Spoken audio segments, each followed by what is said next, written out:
And now, the conclusion.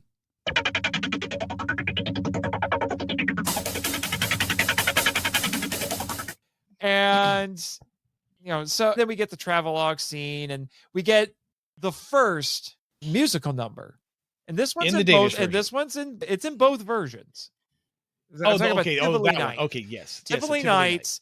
Oh, I should have wrote down the name of the singer, but it's an actual famous singer. I got it. Her name is Berthe Wilke. Yeah. And she sings very well. And this song is diegetic. She is performing at the NIM, which at the time was a fancy restaurant. Now it's a hotel, and it's the hotel here in Tivoli Gardens. So it's like, okay, this makes sense. I can go with this. That's fine. She sings well. She's performing here. It's diegetic. That's cool. I like it. It was cut by MST3K, probably because it just, it just wasn't plot relevant. So they just cut it out, which is too bad because it is a nice piece of music, And she's actually singing. She's not dubbed. Yeah. She's not overdone. And she was in English. Yep. In English. Yeah. Yep. And she's a good singer because Gyra didn't show up because the words got stuck in her throat. Yeah. Now, that was my complaint about the song. I mean, in comparison with War of the Gargantuas, the War of the Gargantuas song, more monsters who regenerate with a singer singing a love song diegetically. Now, but while War of the Gargantuas is a better movie overall, the song is better in this. Yeah. Now, obviously, when Gyra comes in and grabs her, bites her head off, and no, he doesn't. He picks her up. Oh no, he throws her down. That's right. He throws her down as she supposedly survives. He eats another lady later. That's right. I'm sorry. At the airport. It's easy to get him confused. So yeah, he expresses his disdain for her singing right off the bat, and that it's part of the movie. So even though she's singing the nightclub, blah blah blah, she could have just run away with everybody else, but they actually had the monster make his displeasure known. Yeah. In this one, we're not given that opportunity. The monster isn't even around yet. No, it's not alive yet. I have a comment about that because it's really strange. Yeah, but I'm just saying, I've heard reports about the Reptilici wandering around here because they came back to Denmark because just like they bring it up in this movie, it's like, oh, they're returning to their instinctual homes, Yep. That's the explanation for why they're sticking around. Because some people might ask, some of the filmmakers were asking us, like, if the thing can fly, why doesn't it fly somewhere else? And the US version tries to account for that, even though they got rid of the flying, which is, this is the instinctive home. But in the Danish version, it attacks and destroys Hamburg in Germany. Yes. It attacks Oslo in Norway. And where's Oslo? It's Oslo, Sweden. No, Oslo is Norway. Is Norway? You were just in Oslo. I'm sorry, okay? You know what? I've been around the Scandinavians countries for so long. I know. They all kind of up blend the White together. Death. And all that fun stuff.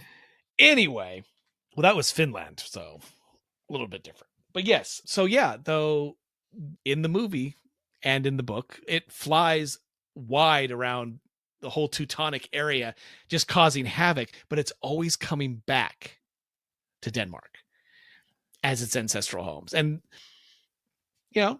I get it, which is why in just in the book, they burn off the wings. Yeah, which we'll get to that. I just bringing that up because I have heard rumors back on the island before they escaped that apparently these two like music.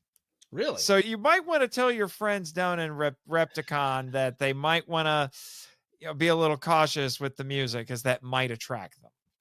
Or at least attract Regina. I mean, I think Regina is more partial to music because, Reggie is fixated on her.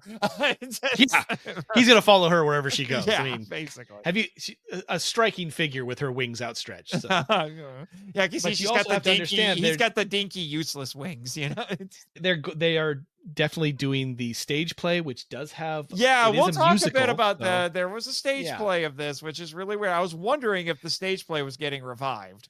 Oh, of course. Are you kidding? We have as many people as we've ever had. I was going to say, did you audition? I did not, unfortunately. I was like, you're a shoo-in for Dr. Martens. I mean, I beg your pardon. I am not that old. If anything, I could maybe pull off Grayson? General Grayson. Oh, there you go. Or even better, the captain, who, bravely sacrifices himself at the end, which I have issues about. Yeah, I do as well. Anyway, so we get Tivoli Nights, and it's pleasant and all that fun stuff. There's another musical number. When we get to that point, please let me know, because okay, before we get to that second musical number, I will say that in the book, General Grayson this is where it's going to get spicy, folks. So I'm sorry for the parents, cover the children's ears. It's not quite that spicy, but on the drive to Tivoli Gardens, Grayson cops a feel of Connie, and he doesn't say anything. He just reaches out and cups. And in his head, it says, she didn't move, so obviously she liked it. Oh, good Lord. Icky. Oh, icky. So bad. Now, they get to Tivoli Gardens. They're supposedly having a blast. And then something occurs and she disappears, just leaves him there, which is not in the movie. Either version. It's never really addressed. It feels odd. Again, I don't, he was working from the original script. I don't know if you have the original screenplay, if she disappears at Tivoli Gardens while they're there. I haven't looked through the screenplay book enough to know. It seems very interesting. I just don't know. I don't know how to process what's going on. Yeah. And then this is when Reptilicus starts to revive, and then Dolby's like, Peter said, go tell the police, warn everybody. And then he gets out a pistol, and it's just kind of funny seeing this old scientist man with a pistol. And I was like, you really think you're going to do anything? So that's funny enough. And then he goes over and he humorously tries to ride a bicycle, and not Dolby. Not Dolby, but Peterson / Mickelson does. And then he tries to tell these two cops who are playing chess, which is kind of amusing. And then he's like, oh, you need to come help the monster, blah, blah, blah. And they'd already had a false alarm with the monster when he thought he saw it move. And they're like, no, that was involuntary and all that. And my note in there for the cops was, I don't believe you. You stick your hand in an electric eel tank for no reason. Yeah. Okay. Yeah. Mm-hmm. But I give the movie credit. It is working really hard. Like this entire time, it's not unlike the giant claw in that regard, where the movie is working really hard building to the revelation of the monster. Indeed. Yes. It's working really, really hard. It's building all the suspense and mystique and intrigue and everything. And, and then you get to see the monster and you're like, it's like, you know what? I'm not going to use the spicy analogy because we're talking about the spicy novel enough, but Yeah. But anyway, it's not good. Anyway, and then because then we have them like they're going and they're looking for, actually before that, we need to talk. Let's just talk about the other musical number because technically I think I passed it. In the timeline. Yes, because it's before. I did, but how do Reptilicus fans feel about the shortening of the name Tilicus? Not good. I mean, it's an artifact of that song because it is that song, and that song does get played at Repti-Cons, and people do their own versions. We had a guy do a lounge singer version. We did a guy who translated it into Spanish. It actually sounds pretty good when you add in the Spanish instruments. So yeah, I mean, anything but the original, because the original is a creepy scene. Yeah, let's just unpack this. I had seen it before when I heard about it. I checked YouTube to see if it was on YouTube or if it had been subtitled, and there was a subtitle version of it on YouTube, and I watched it, but even I was still not prepared to see it in context when it happened. No.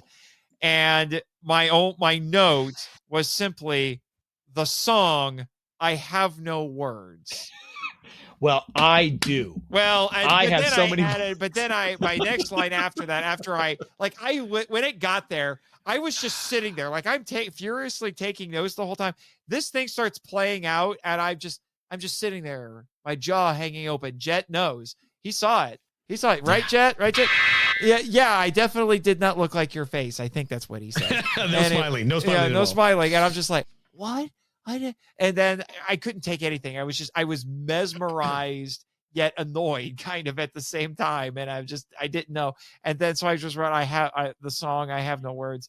And then I tacked on, after my brain adjusted for a second, I wrote, that musical was an RKO out of nowhere because it makes no sense. It turns into a musical. I know I've said before that there's only a handful, you and I've had this discussion, there's only a handful of kaiju stories out in the world that could work as musicals. There have been attempts with some of them, like looking at you, King Kong. But there have been attempts. I still think King Kong would make a great musical. I still think that, even though all the attempts have failed. Mothra would be a great musical. The most interesting one you brought up was like War of the Gargantuas. You make it a rock opera and lean into the conflict between the brothers. Like, that is brilliant. Reptilicus is not a musical. I will hit the Rant Master button if I have to for this. Reptilicus is not a. You know what? Screw it. I'm crossing the streams. Rant Master activated. Reptilicus is not a musical. Why is this happening? Why is it? You want to know why it's happening? Cultural differences. Passer was known for doing musicals as well as comedy. Mm-hmm. And Danish people in the early 60s liked old-timey movies, and that's what old-timey movies did. The approach they were going with this was they're like, we want to make a movie for everyone. Let's put in comedy. Let's put in a musical number. Let's put in a monster. You know what the problem is? Saga film, Danish people, when you try making your whatever it is, your piece of media, your movie, your art, whatever, you try making it for everyone, it ends up being for no one because it's so disparate. Like tonal whiplash is the only way I can think of to describe this.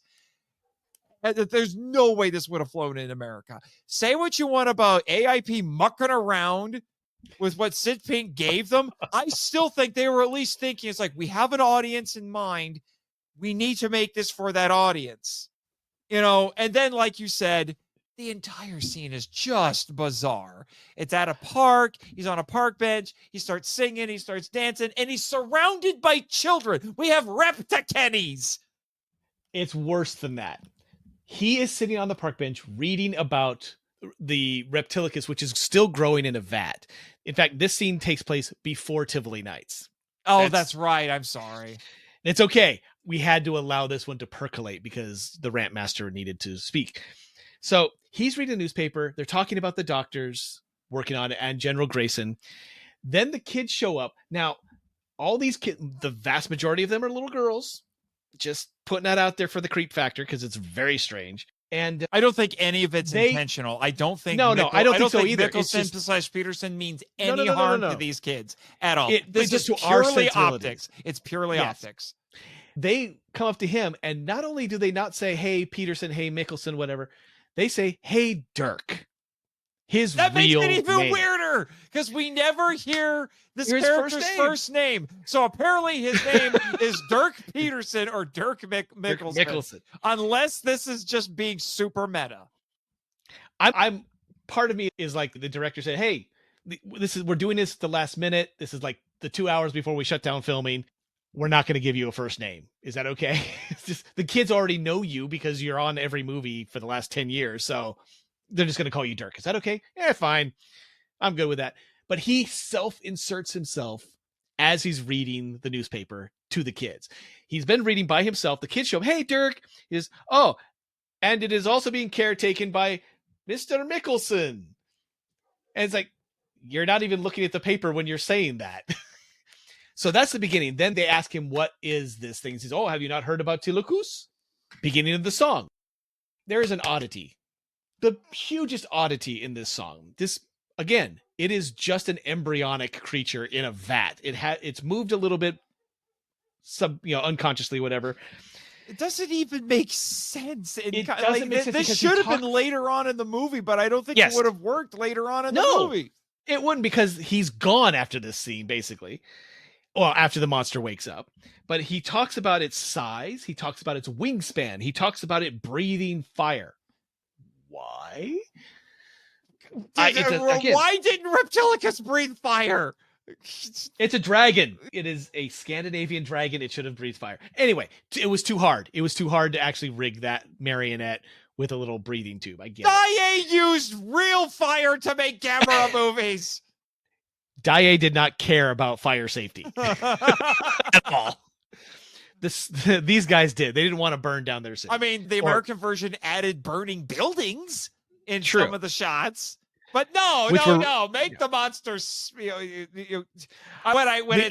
When the acid spit started stalking, I put deadly snot, a chew. It's just Now I had like a little epiphany while I was ranting to myself while watching this.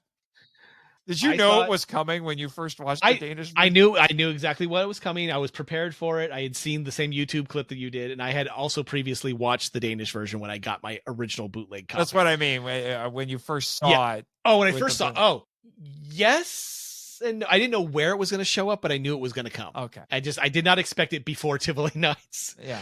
So I think the reason he sings this song, starts concocting all these, attributes to this monster that isn't even awake yet, is to impress the children. Oh. First of all, before he starts, he inserts his own name into the article to impress the children, to build up his own self-confidence or whatever. And then he says, "Oh, do you not know about this animal? I will tell you all about this animal." And then he sings it. And then, of course, they're very disdainful because their chorus is, whatever, "I'd rather have a friend than this Tilicus," or whatever the weird translation is. It's two words that rhyme, Tilicus and friend.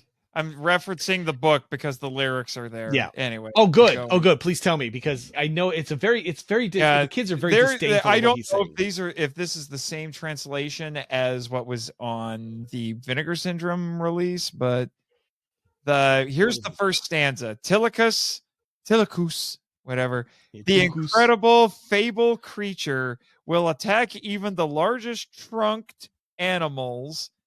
It is wild, spits fire, and frightens even the smoked herrings.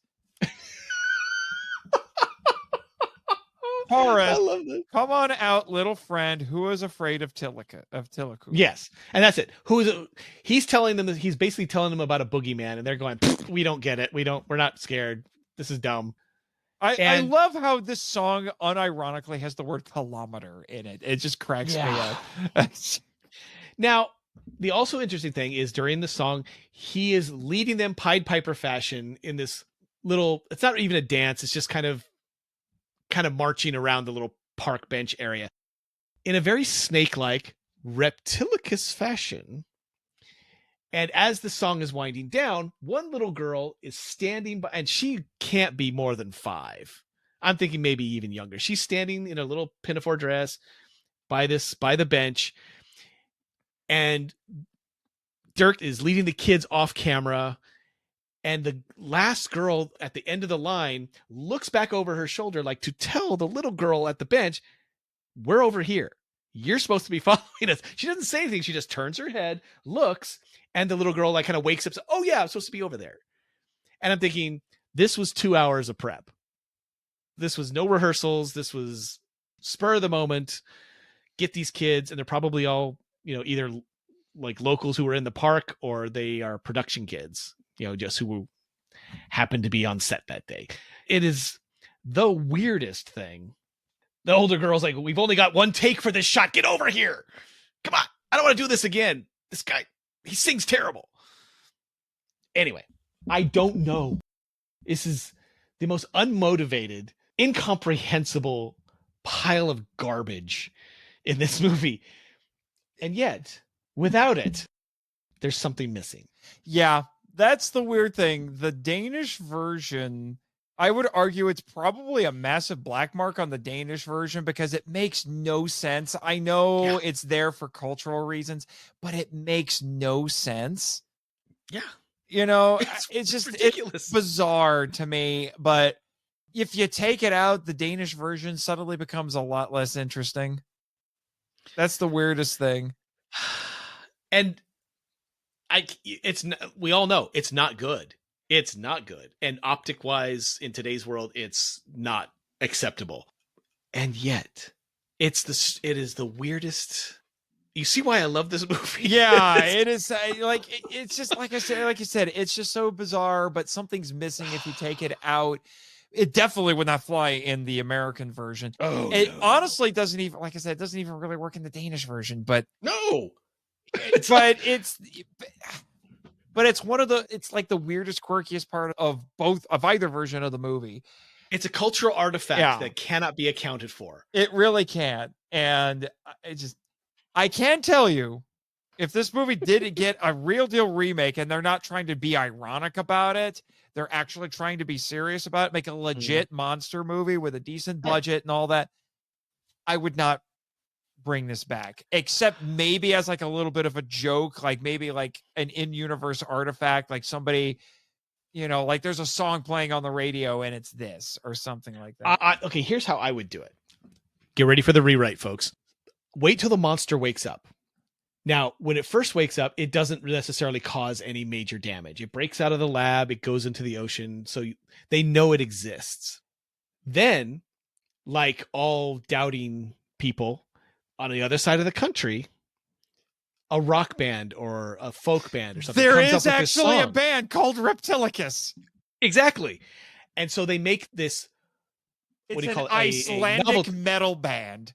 They make a novelty song. Is the Icelandic metal band at Repti-Con?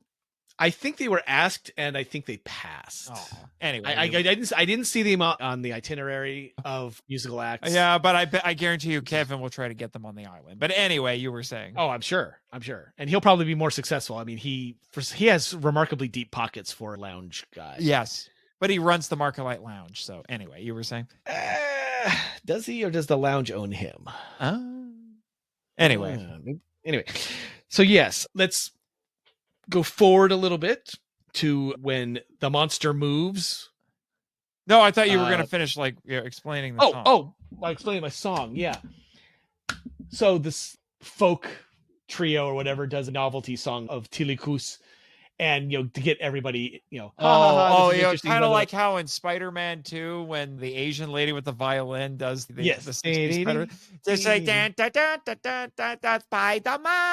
Spider-Man. And where are you, Spider-Man? And so you'll hear bits and pieces of it played before Reptilicus actually comes out and does major damage and kills people. Yeah, I just think it would be you could add it in. It's a ridiculous little bit. Yeah, I can see that working. But anyway, we'll go back to, so now we're talking about, we're building toward the reveal of Reptilicus, and it's attacking farm animals, and we get apparently the farmer that we seen here was a real farmer. Yes. Yeah, and he's going after cows. I thought the severed cow head, the bloody severed cow head, was an American exclusive because we put all the gory stuff in there. No, it's in both versions. And I barely know about this, and I only know about it because of pop culture awareness. But it's a cow, and so I wrote, "Where's the beef?" Reptilicus ate it raw. He did not wait till you processed it and made it into a square and put it on a grill. And I say square because it's probably Wendy's. Yeah. And then, like I said, after all this buildup, we get to the moment where the monster is revealed, and much like with the giant claw, just like the actors in Giant Claw, because they never saw what the thing looked like, and they finally saw it when they were at the premiere, and then they're like, shrinking back, and they're like, oh no. And then you see this thing, and I don't want to hear anyone complain about Japanese special effects ever again. When I saw it, I was like, really? That's it? That's it? Yeah. Again, I don't want to hear any more complaints. And my note when this time around when I saw that was someone in the movie says, "Give it everything." I think it's Grace. And says, "Give it everything you've got." And I wrote, "It's made of paper mache. It can't be that tough." Nice. It's because that's what it looks like, paper mache. That's hilarious. I had a lot to say about the Tivoli Nights sequence. Wait, go for it. Go for it. I said that. Okay, so Connie Miller invites General Grayson out to Tivoli Gardens, to which he says, "We'll play American tourists." That's in the Danish version. Again, most of my notes are in Danish, or in the Danish version. Now, in the novel, you could write in Danish. That's impressive. That would be fantastic, wouldn't it? To me, now when I listened to it, when not looking at the subtitles, I could actually understand like every fourth word because it sounds very German. It's same root language. So I was picking up stuff here and there, much like I do with the Japanese after a while, as I just start picking up fragmented words and phrases. Anyway, so the second musical interlude within the first 38 minutes. There's 2 musical interludes in the first 38 minutes, and the monster hasn't arrived yet. I said it's a lackluster song by Bertha Wilke.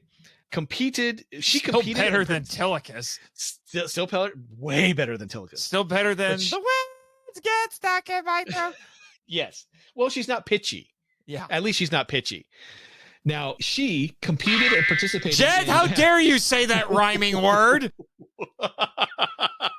You just jetted yourself right there. Anyway. I wasn't expecting that out of his face. You're too happy there, kid. You shouldn't say words like that. Anyway, she competed in the Eurovision Song Contest in 1957 by singing a duet with Gustav Winkler. "The Ship is Leaving Tonight" was the song. And they shocked audiences with a 13-second long kiss, and they weren't a couple, after placing 3rd out of 10. So they did really well. And then she also competed again in 1959, but as a solo artist, and she only ranked 5th. And I have here that, frankly, Kip Hamilton's "Words Got Stuck in My Throat" had more oomph and pizzazz, as well as better connections to the overall action, because she was attacked by the monster itself. And unfortunately, no such luck with Reptilicus. He doesn't get to attack her specifically. Well, be careful. It might happen at Repti-Con. One can only hope. That would be great. I think I'd be on board with that. Okay. Now, another interesting artifact. I don't think this is in the American version. When they go to the Martins' cabin on the coast, I think Karen is playing with a white dog. It looks, I'm not sure what it is, but she's playing with a dog. In the Danish version, that dog is dubbed and it's growling. Wait, they did the same thing in this that they did in Yeti? Yes, the dog is growling, but it's not a dog's growl. It's somebody going, grr, grr, grr. It is terrible. And it stands out in an otherwise flawless Danish version. It's really, it makes no sense at all. And I was flabbergasted that it was so blatant. It's like, that's some guy growling into the mic. Why? Was it not dramatic enough that she was playing with the dog? I couldn't wrap my head around what they were doing. It just made no sense to me. It confused me. Yeah. Made me angry. This is Reptilicus. I'm sorry. It's got a lot of unmotivated things in it. Yeah. But anyway, so we get the military is engaging with Reptilicus. Yeah. And then we get to another infamous part of this movie. When Reptilicus attacks the farm. And it's in both versions. We see the same family. But somebody at AIP, I think it was probably Ib Melchior, in their infinite wisdom was like, Reptilicus should eat somebody. Let's make Reptilicus eat the dad. Hey, son, I need you to be a dad. And then we're going to animate you in with what looks like paper and a child's drawing. Oh, sure, Dad. He maintained, and a lot of sources maintained, that was blue screened. It was not blue screened. It was, I think what happened is they tried to blue screen a human going down Reptilicus's gullet, and it just did not work for all their trying. And so they did the paper cutout a la Monty Python. It looked very Monty Python, and it's probably I'm sorry. It looked worse than Monty Python. It's got to be the most notorious special effects scene in the entire movie, other than the green slime. Yes, the green slime. Not the green slime. No, not the green slime. No, but the vomitus, the immitus vomitus. Now, I will say this: in the Danish version, obviously that doesn't happen, but a claw does come down through the roof. Yes, there's a life-size foot prop, which is pretty impressive. It's not bad. It's for the little that we see of it. I'm thinking, very much like the Godzilla foot in the very first 1954 Gojira. Yeah, very much like boom, comes down, crushes, and then they cut away. Yeah, don't linger too long on the prop. It worked. It was fine. Yeah. It also made it seem as if Reptilicus actually had longer legs than he did. So very much. I'm not convinced. Either Reptilicus is a lot bigger than he looks, or the foot's just wrong. Anyway, yeah. But this is why in my notes I wrote down, it's like Manda and Atragon, which was only a year after this came out in the US, is miles ahead of the effects in this. Yes, 100%. But Manda's legs didn't even move either. Yeah. But yeah. He was definitely more snake-like. Yeah. And you continue to circulate these rumors that Regina has a thing for Manda. I think she's into Asians. I mean, why else would she not want to be with Reggie? Really? Don't tell Reggie. That's gonna...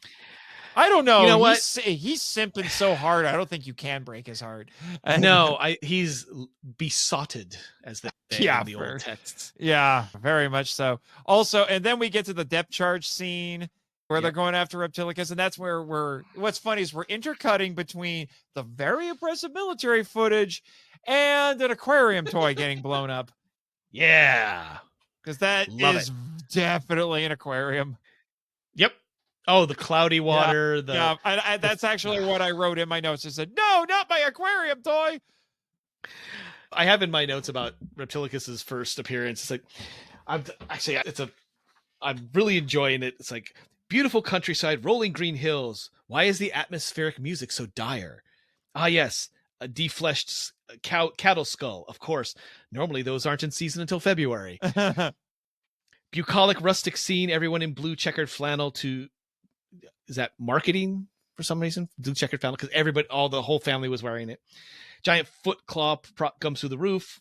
Not as convincing as Toho's, obviously. Yeah. And then so much military hardware just driving around, trying in vain to build tension for the reveal of Reptilicus, and it's a marionette. Yeah. That was about 4 to 6 feet long. Yeah. And I can't believe I'm going to say this, but the giant claw has a more believably organic moving puppet. I need to hand in my kaiju card. I can't believe I said that. Yeah, it didn't. You also told me that you think that Crazy Bernice actually has more personality too than this. She does. She does as a puppet. Yeah, she has way more personality. Her nostrils flare. You know, she's got that weird tuft of hair thing going on. Yep. The eyes, as googly as they are, they actually kind of, track. It looks like Reptilicuses are glassy, literally glass in his face. Doesn't do anything. Yep. Yeah. And then, and so we get the military attack, and this is also when the heart attack happens. And my note was, it's like spontaneous heart attack. Must be sympathy pains for Reptilicus. Sadly, no sympathy healing. Now, another comparison to the giant claw. In the novelization, Reptilicus is observed to be bigger than the Graf Zeppelin Hindenburg. Oh, the humanity. And that's what I wanted. Now, granted, they don't say it. I wish they had said it in the movie. If they had said it in the movie, we would be using that soundbite. Just like the bigger than a battleship soundbite. Anyway, I love the fact that they mentioned the Zeppelin. Oh, the humanity. And the Hindenburg going down. It's you're just gonna run that into the ground. Great. Yeah. Yeah. I see my life is complete now. Yeah, it's too bad that that's only in the novelization. Yeah, it's a shame. I mean, it might have been in the script that they talk about how big it is, but oh, the humanity. Frankly, I don't think it's that big. It's certainly not that bloated. it's like so many kaiju films, especially those not The size changes. especially those made outside of Japan or unless in America they had a worthwhile budget. The sizes are all over the place. But then we get to another part where I'm like, and I think this was actually handled better in the Danish version. In the American version, I'm like, wait, what? Because they wound Reptilicus with the flamethrowers. The tanks and everything don't work, but the flamethrowers hurt him and he starts screaming. Yep. And then he runs off to the ocean. And then they just decide, oh, wait, leave him alone. He's dead. Don't go after him. He's going to be regenerated. I'm like, I think now would be the perfect time to hit him when he's trying to regenerate. And, but they're like, no, we can't do that. And I'm like, what? So I wrote, so don't attack him while he's healing because he'll spawn more of himself. No, wait until he fully heals and will probably still spawn, only now he's stronger. In the Danish version, they actually mention a lot sooner than the American version. Oh, he has armored scales. That's a problem. Yeah. And it appears that they grow thicker and stronger after he's been hurt. It's like adaptive regeneration, which I find interesting because then even in the novel, they say, it's like the stuff that was hurting him before, because they shot out one of his eyes originally. And they said, and it doesn't work anymore. And it's like, it's adapting to the damage that they're causing it. It's getting, each regeneration makes it stronger. So it is basically Doomsday from DC Comics. Yeah, basically, which is horrifying. Like, I'm telling you, like there are ideas in this movie that are absolutely horrifying. Exactly. These monsters should be scarier than they really are. Okay. They go from, look at them now. One is a kaiju Flusy and the other one is a simp. I mean, it's just. Well, come on. The monsters themselves are kind of goofy looking. Well, yes. Yeah. And that's not their fault. I mean, their mouths can't even close all the way. I mean, again, they can't help how they were created and how they evolved. They can't. Because they truly did evolve. So yeah. And actually, you can say that about Crazy Bernice. Yeah, granted, she's an alien. Oh, she's an alien with antimatter and all kinds. Like, no one knows what the heck Crazy Bernice is. Now, again, I think this is only in the Danish version, but there is an interesting scene between General Grayson and Sven, which those two almost never interact until the very end. But they share a weird moment, like laden with subtext, and it's part of the whole relationship sub plot that's going on. Reptilicus has been licking his wounds underwater for over a week without a sighting. Grayson tells Sven, "Go home, rest. You obviously need it." To which Sven says that he prefers it there at the command post. That's all that's said. Is Karen's lovey-doveyness too overbearing for Sven's liking? Is he just not interested anymore? I mean, I don't know what's going on. There's something there that did not get followed up on. And why tell the general? Because Dr. Martens is down, with his little heart problems. He can't talk to him. Talking to the only other guy who seems to have some kind of love interest going on. Maybe you'll understand. It's a strange addition. Maybe he had previous military experience and he feels more comfortable there.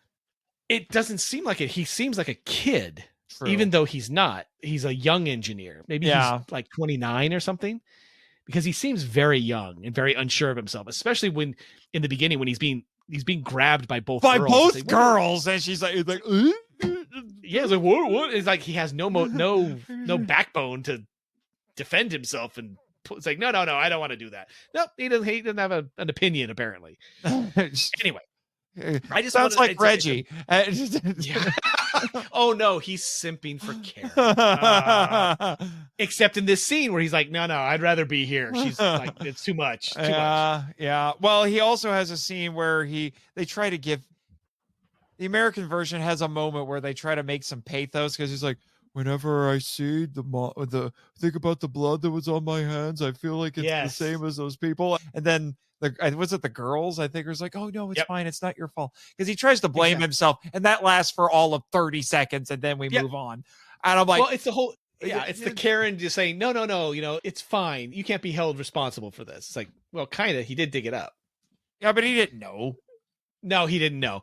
And he didn't open the latch to let it out. Well, psychically, he did. Maybe. It it was also. So it's not the Invisible Man. Yeah, I'm not going to do that. To Sven. Well, let's not do he's that a good to guy. Sven. Okay, he's got enough problems as it is. I don't know. It's just like it's in the Danish version too. It makes a little. It felt like it made a little more sense in the Danish version because they had at least been attempting to do some character stuff in the Danish version, whereas that's not really in the American version. So it just feels a little left field weird and a little just like unmotivated. A little, unmotivated. Just kind of like, throw in a little pathos. Why not? This is the movie of unmotivated scenes and acting choices. Yeah. Now, I will give this. This is again the Danish version. Connie's impassioned explanation to Grayson about not blowing up Reptilicus. The actress, Bodie Miller, I feel she had good emoting. The only time she does, when she's like, you can't do that. You can't. You understand how bad that would be. And Grayson, again, has all the facial acting of a Thunderbird's marionette. I guess it's fitting considering that the monster's a marionette and so is the main star. But it's just, she put whatever acting talent she had, she put into that scene. And Grayson was giving her nothing. And I as an actor, I feel bad for her. It's like, you had an opportunity and he was giving you nothing. And I don't know, what to, how. So I guess here's a crazy question. We didn't bring this up when we talked about them earlier. Who gives a better performance, Miller or Behrens? It depends on what you're looking for, actually. I think they're both equal talent. Let's put it that way, to be nice about it. Because I don't want to, crap on them too much. Don't want to jet all over these guys, girls. I will say, I think Marla, as the blonde bombshell version, she's much better at emotionally connecting with the scene. She does seem to be paying attention to what's, to the people who are talking. She's actively listening, as they say. But I don't buy her as a zoologist at all. And with Bodhi, I buy it 100%. Miss Miller is definitely, she's a scientist. And all the sternness beforehand makes perfect sense. Like, she's there for a job. I'm here for this oddity, this thing that's regenerating in a tank. Please leave me alone regarding anything else. I'm just here for this. So good work ethic. But I feel that except for that one impassioned scene that she had with General Grayson, her emotional jet down. Her emotional context with the rest of obviously the women are written poorly. They're not given a lot to do. And she should definitely be on the forefront. She should have a lot more to do being a zoologist. If she came up with some bit by doing some research with the doctor and say, oh my God, I know this is like this animal today. It's susceptible to this. We can use this chemical, this drug to deal. If it had any of that, she would have justified her existence. Either actress. And it would have been an easy insert. It wouldn't have taken that much effort. And I blame Melchior and his Greatest Generation upbringing for slighting a woman. And now, granted, he made her a scientist. Not a very good scientist if she's not offering anything scientific. Just saying. And again, that goes for both actresses. They didn't really have anything to do. Because at least Miss Miller was not a love interest. And the other one was the love interest, kind of, sort of, tangentially. But that seemed to be all she was there for. Just to look good. Yeah. So I can't really say which one is better. Because I wanted the scientist to do the scientist stuff. And that would have been perfect for Ms. Miller. But for Ms. Behrens, she did the job that she was hired for. Basically. Yeah. So kind of, moving ahead here a little bit. Sure. So the American version tries to address the question of, well, why not use the flamethrowers again? Because the flamethrowers worked. At least a bit. Well, the Danish version overlooks that. The American version gives an explanation why, but it's a stupid explanation. Because they say, oh, we can't do it because of the acid slime. What? And you completely forget about that when you're like, shoot the bazooka in its mouth at the end. The slime's not a problem then. Oh, wait, we shoehorned it in. The interesting thing is in the novelization, it does imply that every time it's damaged and regenerates, it gets stronger. So it's able to withstand bigger bullets, cannon shots, fire. In the book, they burn off the flesh of the wings, so it's left with these skeletal, bone structures, but not the actual wings itself. That's how they keep it from flying after it comes back. But that's it. And they don't give it a chance to regenerate those wings. So. Yeah. And at this point in my notes, I made a couple more jokes about the slime. One was Reptilicus always wins spitting contests on the island. Seriously, I think he still holds the kaiju spitting contest record at this point. Reggie does. Reggie. Yeah. Obviously. But I would say that Biolante needs to get. Yeah, you would think. Yeah, we need to have they need to have the spitting contest again. Also, I also was like, oh, he's just clearing his sinuses, guys. It's okay. And Barugan, yeah. Barugan also with that long tongue. I mean, he gets distance. Yeah, probably. But then like I said, oh, he's just clearing his sinuses, guys. It's okay. Yeah. Okay. And then there was, I think this was, it sounds like a Grayson line because it sounds very angry.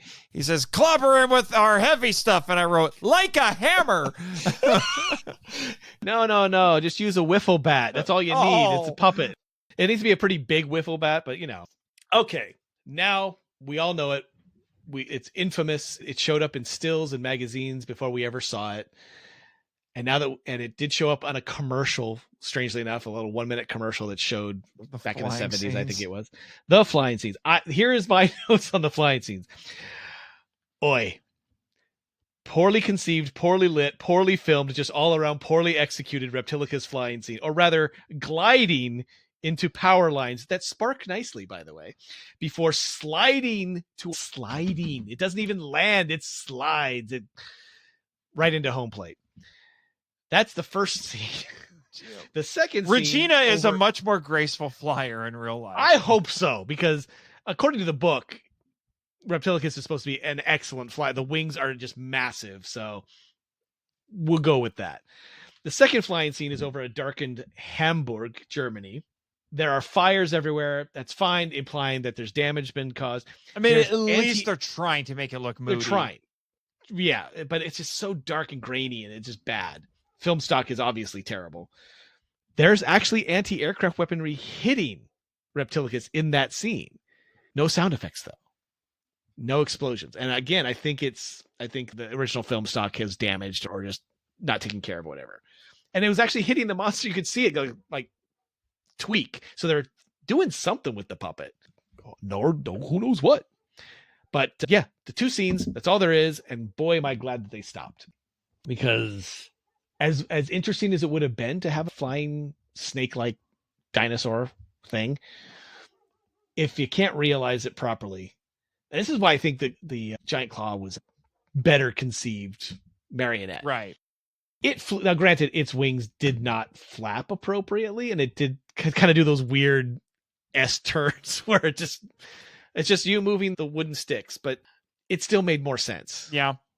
Than this thing. Also, I pointed out, to kind of go off of that a little bit, I pointed out in my notes that don't blow it up with depth charges, but because that's one of the things that Connie does. Like, no, stop hitting it, but keep shooting it with tanks and mortars all you want. Who cares?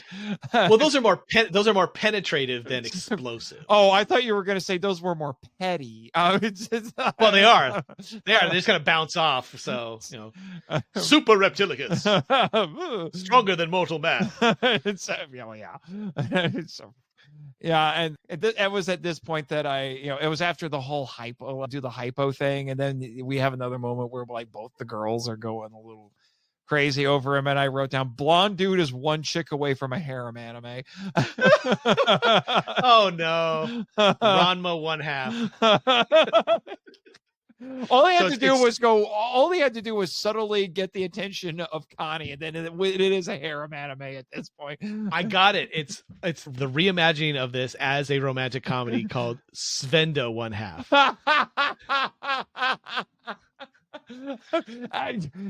Kaiju romantic comedy. Two people fall in love during a kaiju crisis. There's your remake. Again, we just came up with the Reptilicus remake. It's a romantic comedy. We'll throw in elements of both versions of the movie. We'll just make it a rom-com with kaiju. It's a romantic kaiju medi. Yeah, there you go. I mean, look at us. Like MGM. This will print money. All right, come on. It's gold, Jerry. Gold. Yeah. Okay. Hey. I at least understood the tone of that. I don't appreciate that you doubt my genius with this. We've got to salvage something from these two movies. Yeah. Now, I had another observation, and it's during it's the war room scene, the later one. Grayson is talking to the police commissioner, trying to get him to evacuate Copenhagen. Could this police commissioner, could he look any more disinterested in what's going on? He seems like completely uninvolved. He's being talked to, told what to do. And he's not even looking at the guy. He's looking down at the table. He's like, okay. Within the context of the movie, I feel that he's secretly rooting for the destruction Reptilicus is causing. I think he's obviously got a scheme to buy up all the damaged, destroyed land and sell it back to the city for a profit. He is a supervillain in the wings. And there's your hook for the romantic comedy. He's the villain, not the monster. The monster's incidental. They'll pay through the nose to get it. Yeah. He's Gene Hackman's Lex Luthor. Property. Land, location. It's all about that. Now, as far as the novelization has thousands upon thousands of people dying whenever Reptilicus attacks. Scenes of chaos and death are everywhere. I mean, they talk about having to drive places and not being able to get through the press of people. They have some people even attacking the Sven and General Grayson in the Jeep, like rocking it onto its side and stuff. Now, granted, the movie budget, $133,000. Let's go with that. They obviously could not support large crowds of people, of extras. Now, this is before I saw the other crowd. I was going to say, it should be noted that both versions do share some footage, and a lot of it's the special effects or crowd footage. And crowds, yeah. And those crowd panic scenes are fantastic. I do love them. They're very well orchestrated. They may have been added to a library. They got used later. They was used in a movie called...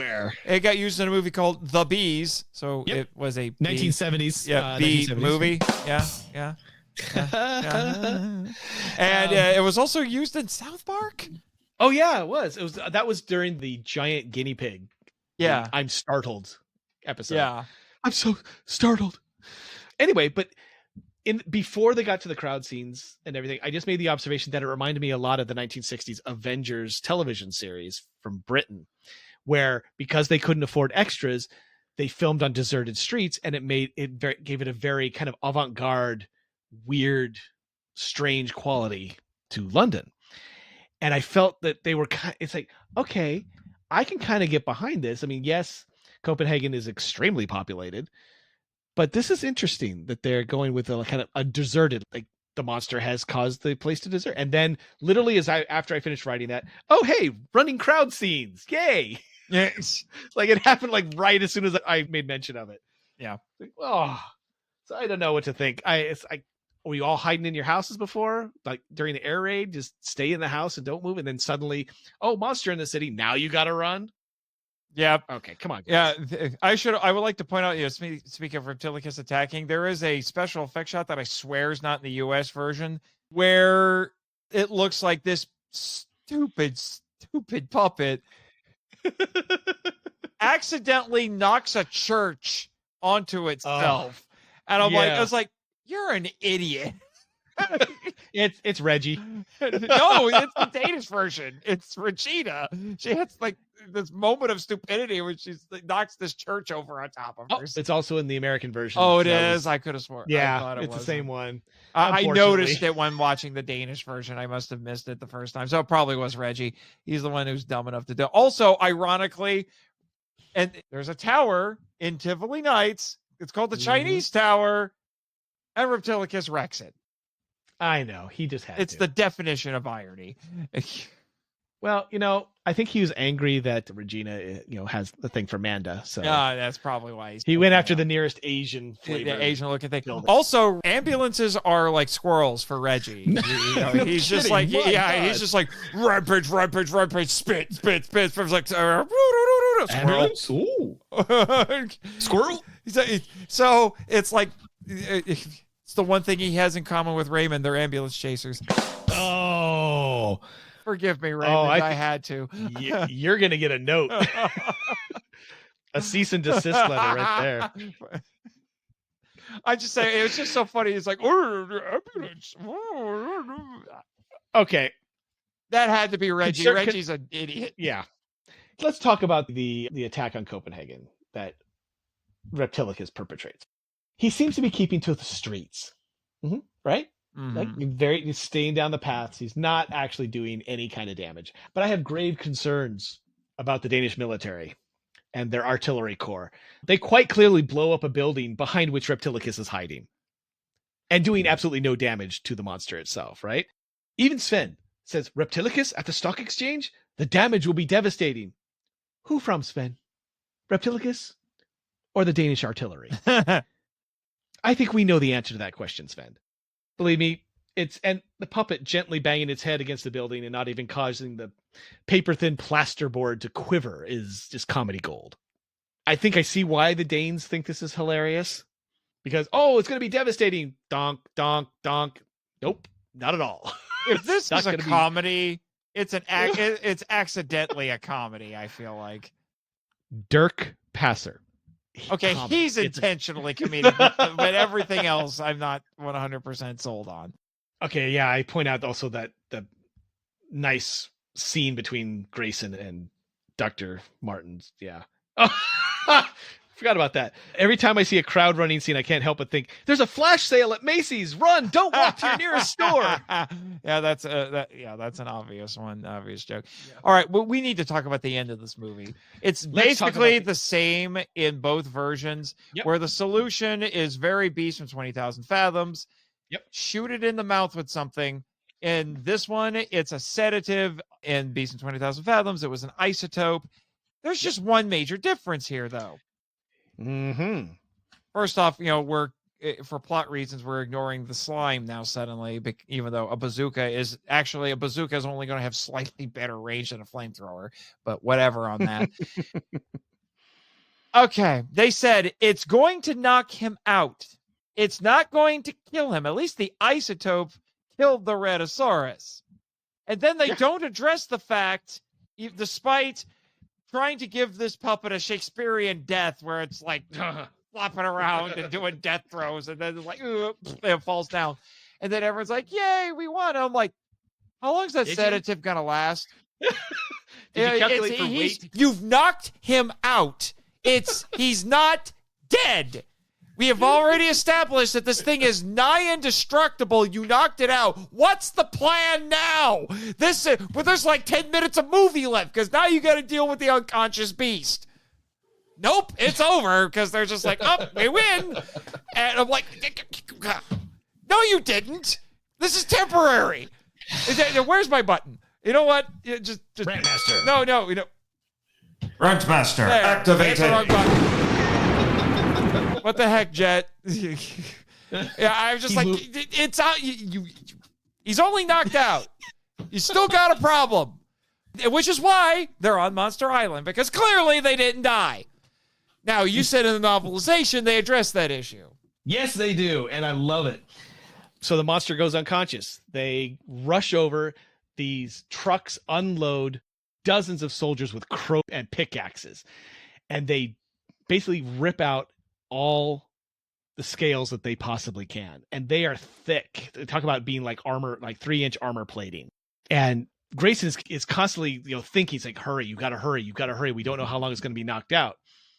Perfectly reasonable for him to be doing that, but he's just kind of standing there observing, watching them. And as soon as they get enough of them off the creature, he calls in the flamethrowers. And good old Danish flamethrowers. They come in and they just scorch the skin, and then it's the disgusting, the bubbling, boiling flesh as it's greasy smoke in the air. The eyes pop from the heat. It's like, oh, you're killing me, Smalls. It was very evocative, and I think I understand why it didn't get filmed. It would have been too expensive. Yeah. Probably. Especially to they build a already giant... lit the puppet on fire once. We can't do it again. Right. Well, if they had built a wall of scales and showed, because their giant props look good, right? They build a wall of scales and then peel them off and have like a fleshy kind of thing. They did so well with the tail when they did that, the fleshy tail, have the flesh there, and then hit it with flamethrowers, and then you pull back and show the puppet being burned. It was doable, but I understand cost-wise why they didn't. Yeah. Now, but it would have been a nice ender. Yeah. Because, you only subdued it. You never killed it. Yeah. So, again, that's why they ended up on Monster Island. Now, I know you had other notes about the ending, and I'm sure I'll be able to play off of this because I think we have similar thoughts. Other notes? What are we talking about, other notes? I think you're talking about the captain and his heroic. Yes. So, listening to one of the commentaries, the opinion seemed to be that they had two unescorted women at the end of the movie. We had Dr. Martin's elder daughter, Lisa, and you had Connie from UNESCO. In the Danish version, they're standing in front of the dragon fountain in the middle of the square, which is a famous fountain. It's a second famous fountain, which is weird. I thought a dragon one would be great. But it is very telling that they killed the dragon in front of a dragon fountain. And it starts up as the music is starting to play them off. And he puts his arm around Lise in the Danish version, implying that there is a relationship there, which was completely unmotivated. It was not hinted at all in the Danish version that was going to happen, which is fine. I mean, maybe he's comforting her instead of implying a relationship. In the American version, because they changed Ms. Miller for Ms. Behrens, who is, as we have said, much more attractive, conventionally attractive. Yep. Miss Germany, okay? Miss Germany, yes. Miss Bombshell. Yeah. She is standing on his German bombshell has a completely different meaning in another context, but anyway. Indeed it does. Yeah, 20 years previous, it was not. You wouldn't say that. And he puts his arm around her, and Lise is nowhere to be seen on his left where she was before. So again, filmed. The commentators opined that because the one film showed him having a romantic interest at the end of the film, that they should use that opportunity for the second film with the newer actors, the more attractive actors, to then have that position of, and it's actually way more motivated because she's the one who took him to Tivoli Gardens for a date. It's still icky. It's not as icky as the book, but it's icky because it just implies that she was there as just to be used. Now, in the book, there's a subplot with Lise. Lise can't get past a relationship that she had previous to the book's beginning, which was with this German backpacker. There's lip service given that in the Danish version. Very, very light. But she can't seem to get past it. She's trying. She tried with Sven, and her sister swooped in, had him first. And so she just determines that she's going to be single for the rest of her life. Until at the end, before the Reptilicus is killed, she's going to go get medicine for her dad, or a change of clothes for her dad. So she goes back to their house down this deserted street. There's a couple of two thugs who are stevedores or dock workers who are sitting outside drinking right outside near her house.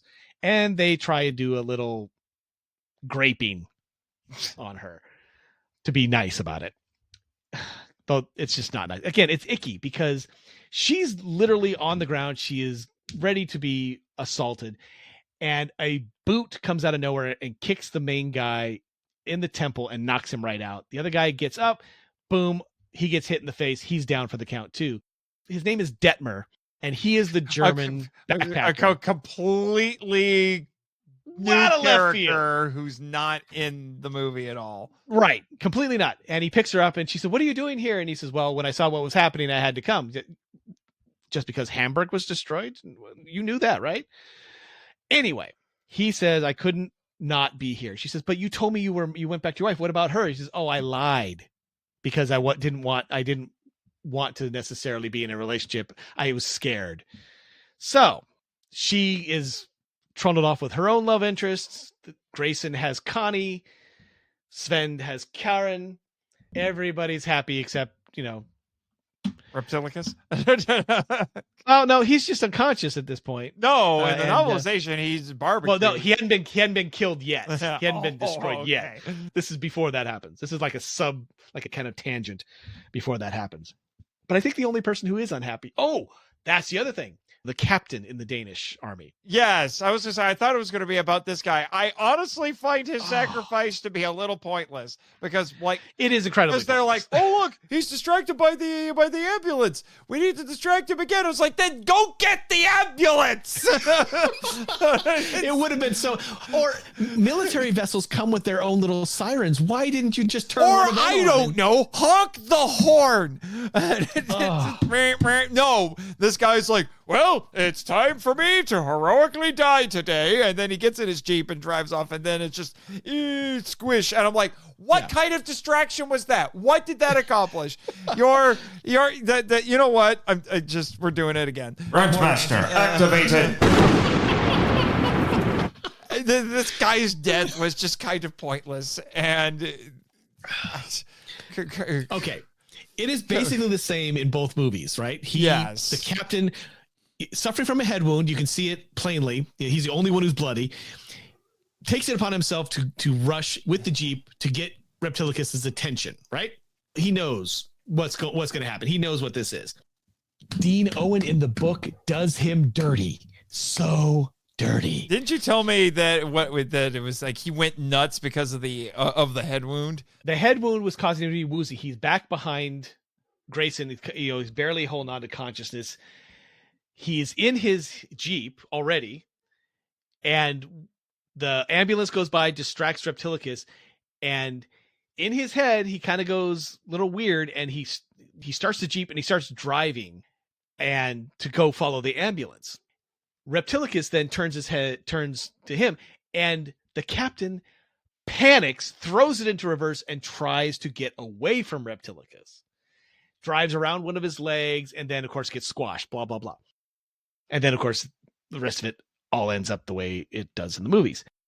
I am curious as to why the author chose to make this guy somewhat of a coward, because it sounds like he was trying to get away when he's been basically the general's like avatar on the battlefield. He's the one who's been relaying orders. He's the one who's been on the front lines. He's the one who's been fighting.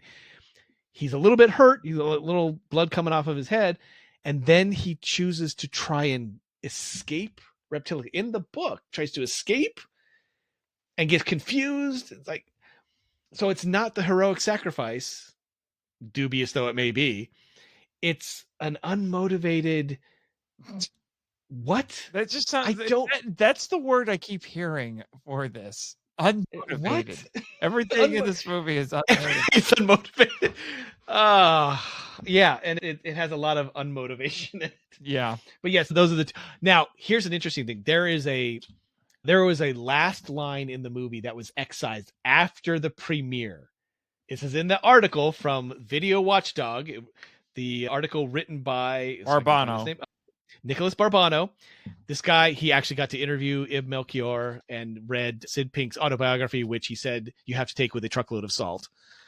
At the Danish Gala premiere on February 20th, 1961, the entire audience howled with laughter in spontaneous agreement with the film's closing line, quote, "At least it's good that something like this can never happen again," unquote. This was a time when film critics saw the film on opening night, like theater critics, so the incident was reported the next day in 2 major reviews, causing the line, but not the claw, to be eliminated from all Danish prints. I was going to say, yeah, because this ends in a scene that we have seen copied by Godzilla since then. GMK and Godzilla -1 have scenes like this with the severed foot from the depth charge attack twitching a little bit, implying there's gonna be another one. And that one's name is Reggie. Yeah, Reggie. Yeah. So yeah. No, we didn't get a sequel. It's a nice ending. I'll give it credit. It's a nice ending. Quick, concise. Yep. And nobody got hurt except for the captain. Yep. The US version does say no more like him. True. Yeah. Yeah, and then it'll be a derpy one with no wings. You know, I'm amazed we didn't. Now, interestingly, Paul Bong does get credited as a supervisor in the U.S. version. How the mighty have fallen. Yeah, but anyway, so yeah, that's Reptilicus. It's like there's stuff in it that I think is genuinely good in both versions, but it's so much. The special effects really hurt it. It just bring it crashing down but it's funny, like you and I were talking, it's like, here's the thing. If the effects were better, would anyone care? I don't think so. I don't. It's like the giant claw. If the giant claw had decent special effects, would anyone care? I mean, we both noticed, or we both commented on the fact that the writing and the acting was way better than it should have been for the giant claw. Yeah. And it was the special effects, which were laughable, that caused the problem. And I think with the writing wasn't particularly, I mean, they got some good bits here and there. Like they got the science right about how old this thing is, probably like 70 million years. It would have to be. They got the idea that it's an amalgamation when evolution was trying new things out. Yeah, it was supposed to be like, I think they tried to claim it was the missing link between reptiles and mammals, which on its face sounds kind of ridiculous, but yeah. But at least, they were in the right wheelhouse, is what I'm saying. Is that they were trying, and then the whole regeneration and the adaptive regeneration idea. Great ideas. They had a couple of good scenes. I mean, the one between Grayson and Martins, where they're, like you said, it was filmed really well. Again, both on either side, showing that they are polar opposites in this thing, and also not having a real resolution for it. For the scientists saying, you can't blow it up. Well, what do? I don't know. Whereas in any other hands, Toho, American, there would be an answer. The scientists would have an answer, or the military would have an answer. And here they're left. Well, but here science ends up finding a solution that helps the military win. It's not. It's It's a little more, not a purely military solution that wins. And it is by happenstance. It is, they gave my father a sedative so he can sleep. That's like this whole movie. Everything happens by accident. And there's something to be said for that, though. I mean, a lot of discoveries, especially during wartime with scientific discoveries, are done by accident. Nylon was created by accident. Velcro was created by accident. Mustard gas, terrible invention, created by accident. So I can understand that. You have a monster that's birthed by accident. It's like, crap, we did this stupid thing. How do we kill it? We can't kill it with conventional stuff. We can't do this, can't do that. We gave my dad a sedative. We can sedate it. My wife, being a veterinary assistant, would say, how do you calculate the weight? How do you know how much you need? and then the amount that they use is different. Technically, yes, it's a gallon in the US version. In the Danish version, it's a liter. Which is, here's the thing, a liter is smaller than a gallon. It's two different measuring systems, but a liter is still smaller. And I know this because my dad told me when he was in the Air Guard and he was sent over to Norway, and his buddies would see the gas prices and they're like, oh my gosh, gas is so cheap here, not realizing that it's by the liter, not by the gallon. I also like in the book, and again, I'm thinking this is probably in the original screenplay by Melchior, that it's specifically, they go to the university specifically for the sodium pentothal.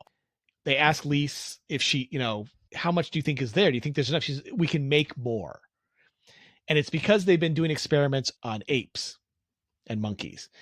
And they get there, of course, they have the little, oh no, we only have this little jar. We need more. Where is it? Well, they were working on it with the chimps, so it's probably over here. And she goes and finds it, and it brings back a big mason jar of it.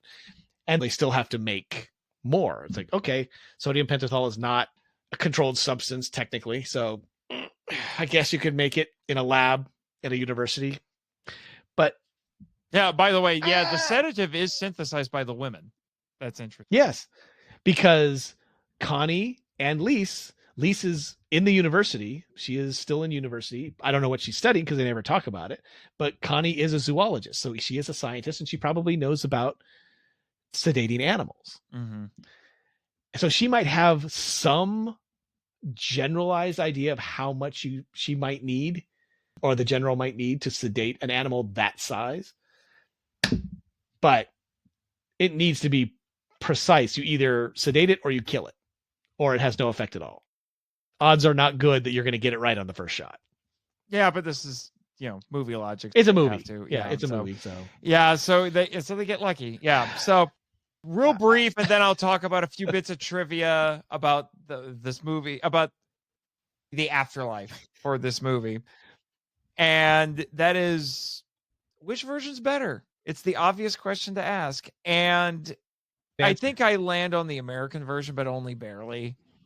There's extra character and drama stuff in the Danish version, but it doesn't really contribute to anything. It feels kind of superfluous because it's divorced from everything else that's going on, and then basically gets dropped after a while. And it's totally all over the place. Gives you whiplash at points. The musical number makes no sense.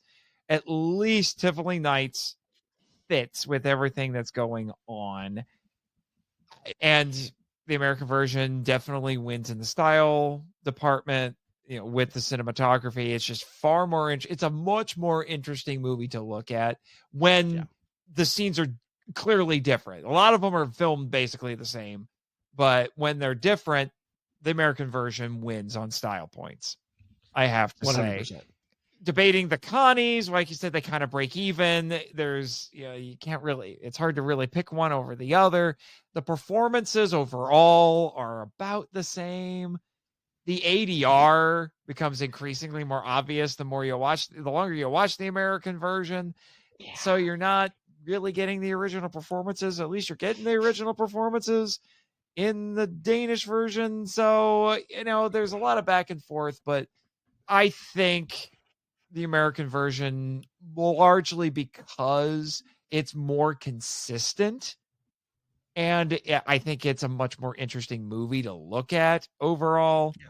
I think that one ends up winning. I mean, heck, even the neon green slime is shoehorned though it may be, it at least looks interesting. It adds some color and makes Reptilicus more immediately threatening. Yes. And the flying scenes, the much hyped flying scenes just don't look that good. Oh. It's crazy that they were cut. It's definitely different, but they don't look that good. Yeah, I tend to agree.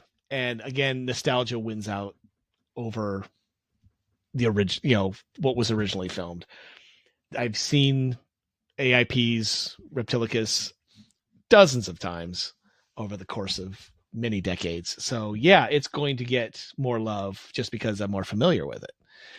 And then seeing the vast number of unmotivated scenes with the shoehorn love interests or love triangle or whatever you're calling them, the Dirk Passer infamous Tilicus song.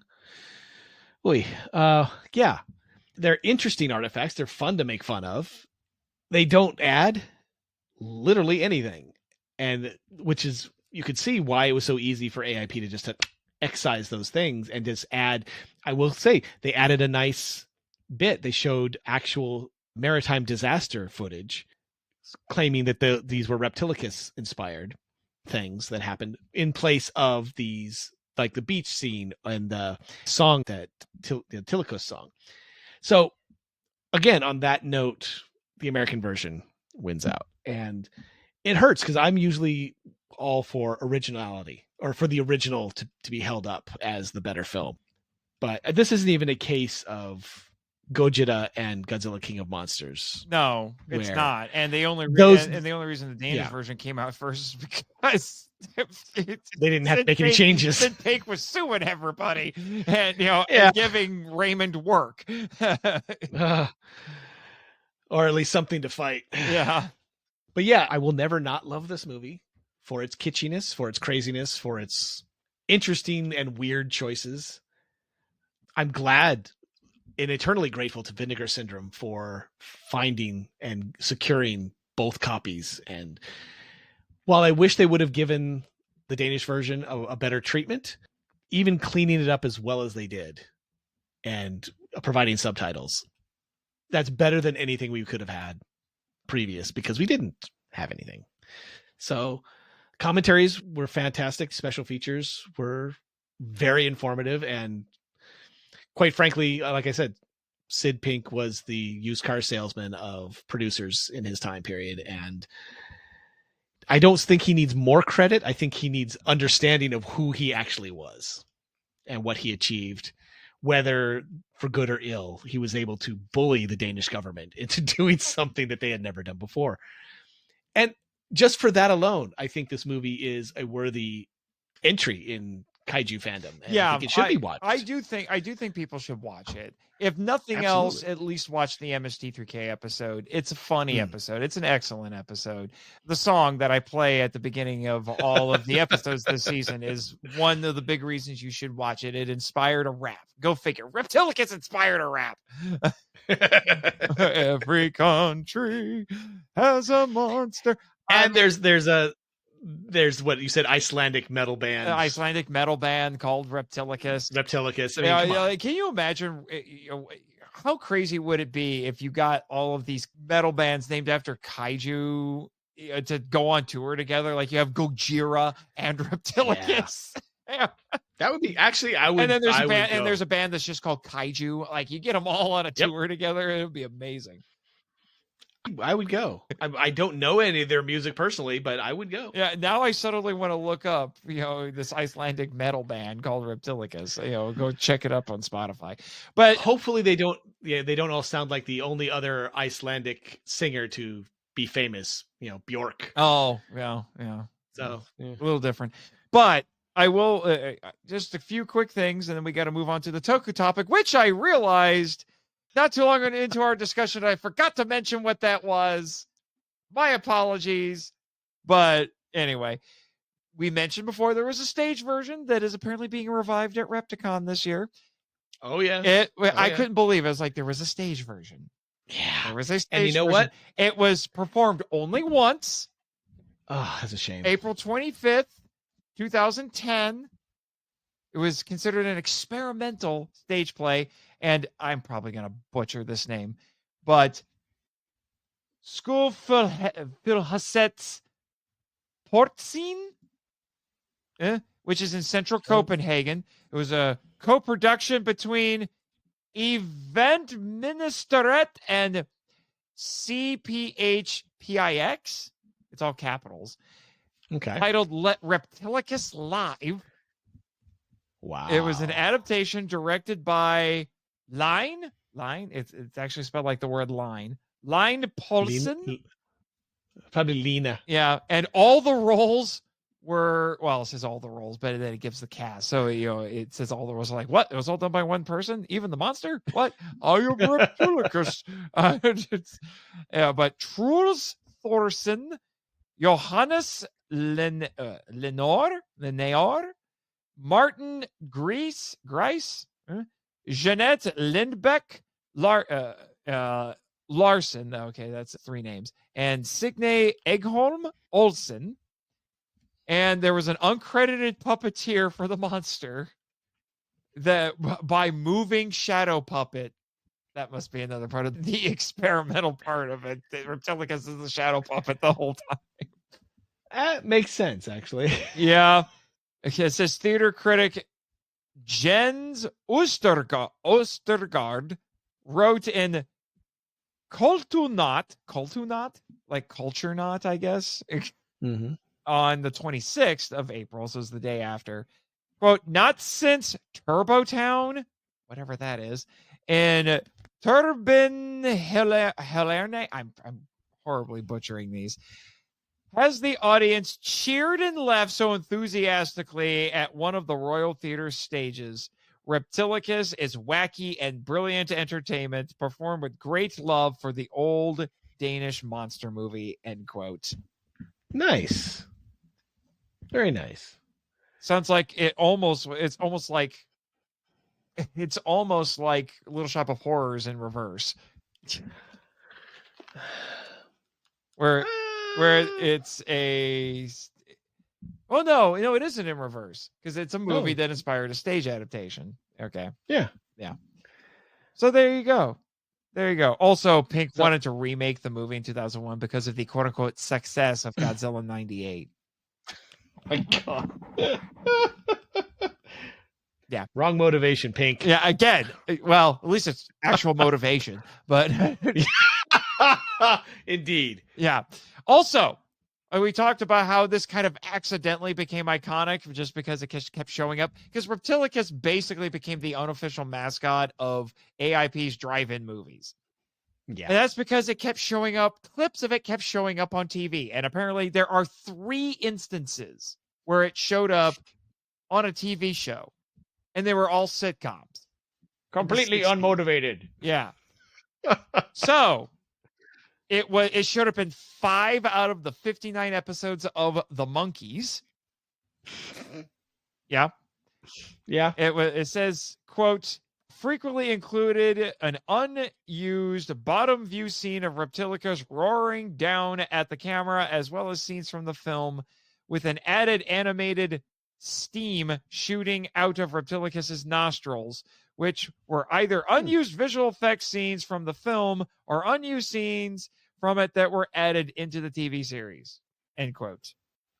Huh. Interesting. Yep. And then it was in an episode of Green Acres. In an episode called Instant Family. It aired on March 27th, 1968, so several years after the movie was out. It said, and I've never seen this show. I only know it by name, so I don't know the significance of any of these characters. But it says Oliver and Lisa Douglas, Eddie Albert, and Ava Gabor. Excuse me. One of the Gabor sisters. Yeah. Take a group of kids to a drive-in movie theater, and that's the movie that's playing. That sounds kind of perfect, to be honest. But actually, to be honest, this next one is probably the most interesting one to me. It was in the Beverly Hillbillies. Yeah, in an episode called Ellie at the Movies. It aired January 20th, 1965. So this was before the other one. And it featured fictional Hollywood hunk. I love this name. His name was Dash Rip Rock, which sounds like it should be part of the Space Mutiny MST3K joke and a Riff Tracks joke. Blast hard cheese. Dash Rip Rock. Yeah, it might have even been part of it. I don't know. Like they remembered this because it sounds like it'd be part of the Dash Rip Rock, And so it's being played at a drive-in movie theater appropriately. And we have Dash, his girlfriend, his date, I should say, Ellie Mae, Jethro, and Jethro's disinterested date. So it's a double date between the 4 of them. And then later the same movie is playing on TV and causing Jethro's date to throw up her hands and just rush over and turn the TV off. But it was playing under the title. Oh my gosh. So we had Reptosaurus, On the Beverly Hillbillies, it was called Brutosaurus the Swamp Monster. Okay. I'll let it go. So it's no worse or better than anything else. I was going to say, so it just makes you wonder, are Brutosaurus and Reptosaurus, are they not the same as Regina and Reggie? Subspecies? Because apparently Brutosaurus hangs out in a swamp. Well, what I think happened is that Reggie needed a little extra cash to impress Regina. So he was slumming. He was slumming, yeah. Yeah. Doing cheap, schlocky movies. Yeah. It was still, we were kind of bemoaning how low a budget it was, but it was profitable. It made $800,000. Yeah. Constant rotation until 1978. He was still out there, so. Yep. Doing something right. Yeah, doing something right. All right. And with that, I'm now going to actually explain what the Toku topic is. Given the nature of the power set of these monsters, we will be doing a Toku topic on a science subject. Woohoo! This time around. It seems like that happens a lot with you. We do science. We talk about science when you we come do. on the show. So this time it's going to be biological regeneration. Dun, dun, dun. Which proved to be more interesting than I thought, but I will not be miring all of you in scientific details because they could. First off, my brain wasn't fully translating some of the stuff that I was reading. I was given recommended resources by the Monster Island scientists, and I'm like, English, please, with some of it. So I promise we're not a science podcast, so I'm not going to get you mired in all the details. But hopefully at least gives you a good general idea of this in some layman's terms. And like I always say, check the list of sources on the MIFV website if you want to look into this further. So consider this your springboard for that. And here we go.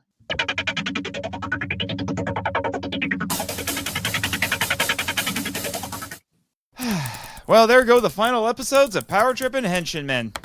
Nice try blowing them up, Rito and Junior. Huh. Anyway, I'm going to miss these podcasts. Not as much as me. Or me. Huh? Chris? Jake? What the Henshin are you doing here? To tell you cannot stop podcasting about Tokusatsu. But I'm still doing the Monster Island Film Vault. No. We want more Henshin heroes, especially with more getting released outside of Japan. You're right, guys. We need Henshin power now!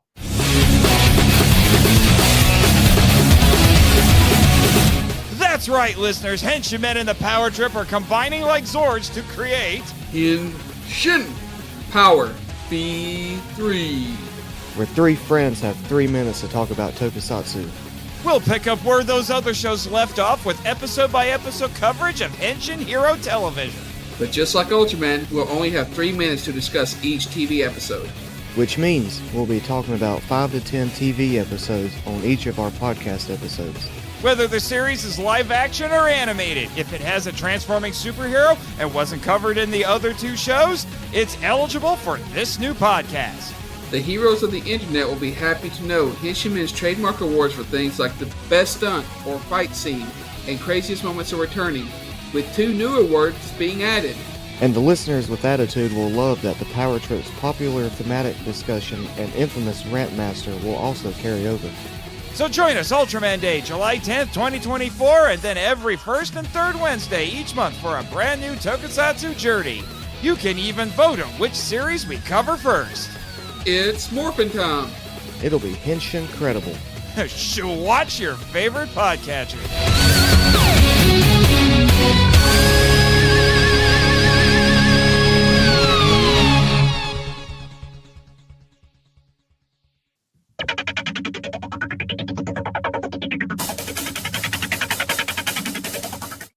All right, so here's the funny thing about biological regeneration. We've all seen it at one point or another in our lives because humans are capable of it. We just kind of suck at it.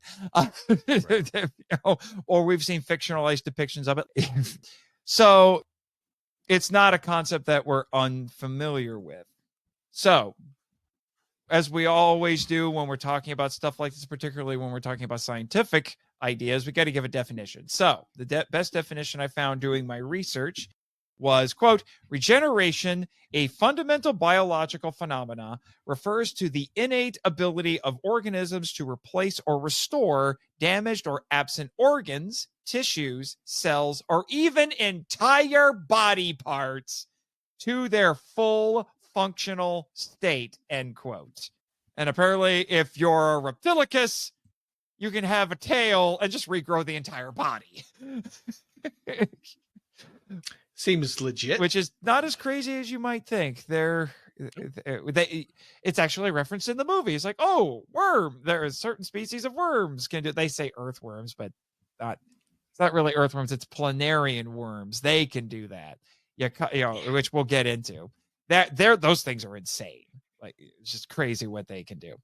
So, important quotation that I found related to that, quote, at its core, regeneration is a multifaceted process encompassing renewal, restoration, and tissue growth. This intricate process ensures the resilience of genomes, cells, organisms, and ecosystems against natural disturbances or detrimental events.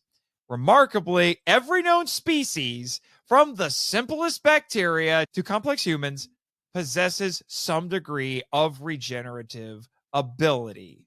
End quote. I found some interesting ideas about why there are varying levels of this depending on the species, which we'll get into a little bit here. Now, you might be thinking, oh, this sounds like Doctor Who, right? Right? Regeneration? I actually, one of the essays I looked at actually referenced Doctor, like it opened with talking about Doctor Who. And then it got into a bunch of sciencey jargon that I could barely follow. But it made the argument that Earth organisms can regenerate body parts that are indistinguishable from what is being replaced, arguing that nature has outdone science fiction. Because, if you watch Doctor Who, the Doctor doesn't look the same. Well, now he does, because they had him turn back into David Tennant opinions. Anyway. Anyway. But here's something to keep in mind. Don't confuse regeneration with reproduction. It's not the same. Some of the processes are similar, but it's not the same. But it's easy to get it confused with specifically asexual reproduction. But the main difference is that the stimuli that trigger the processes, because to trigger regeneration, it requires a physical trauma is what does it. Whereas asexual reproduction is triggered by other things. Right. Also, a significant amount of energy is required for regeneration, which may explain why many species have limited regenerative capability, because that energy is instead used for reproductive capabilities and purposes. That's one reason why. Potential reason, I should say. One thing that is key to regeneration is something that we've heard a lot about, and at some points got a little bit, in certain contexts, very controversial: stem cells. Oh, yes.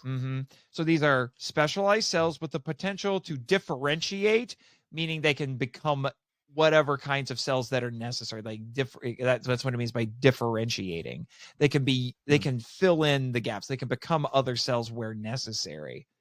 So they can turn into different cell types. They're kind of blank slates. They can morph into what they need to. So organisms with simpler structures, these cells rapidly divide, and that leads to a proliferation of cells, like I said. And then as they undergo sequential development changes, they give rise to diverse tissues and organs, and that restores what was damaged to its original state. Some scientists postulate that some regenerative abilities have been conserved through evolution, meaning that a lack of regenerative ability indicates evolutionary loss. That's kind of like a broader idea within it about why there's differing levels.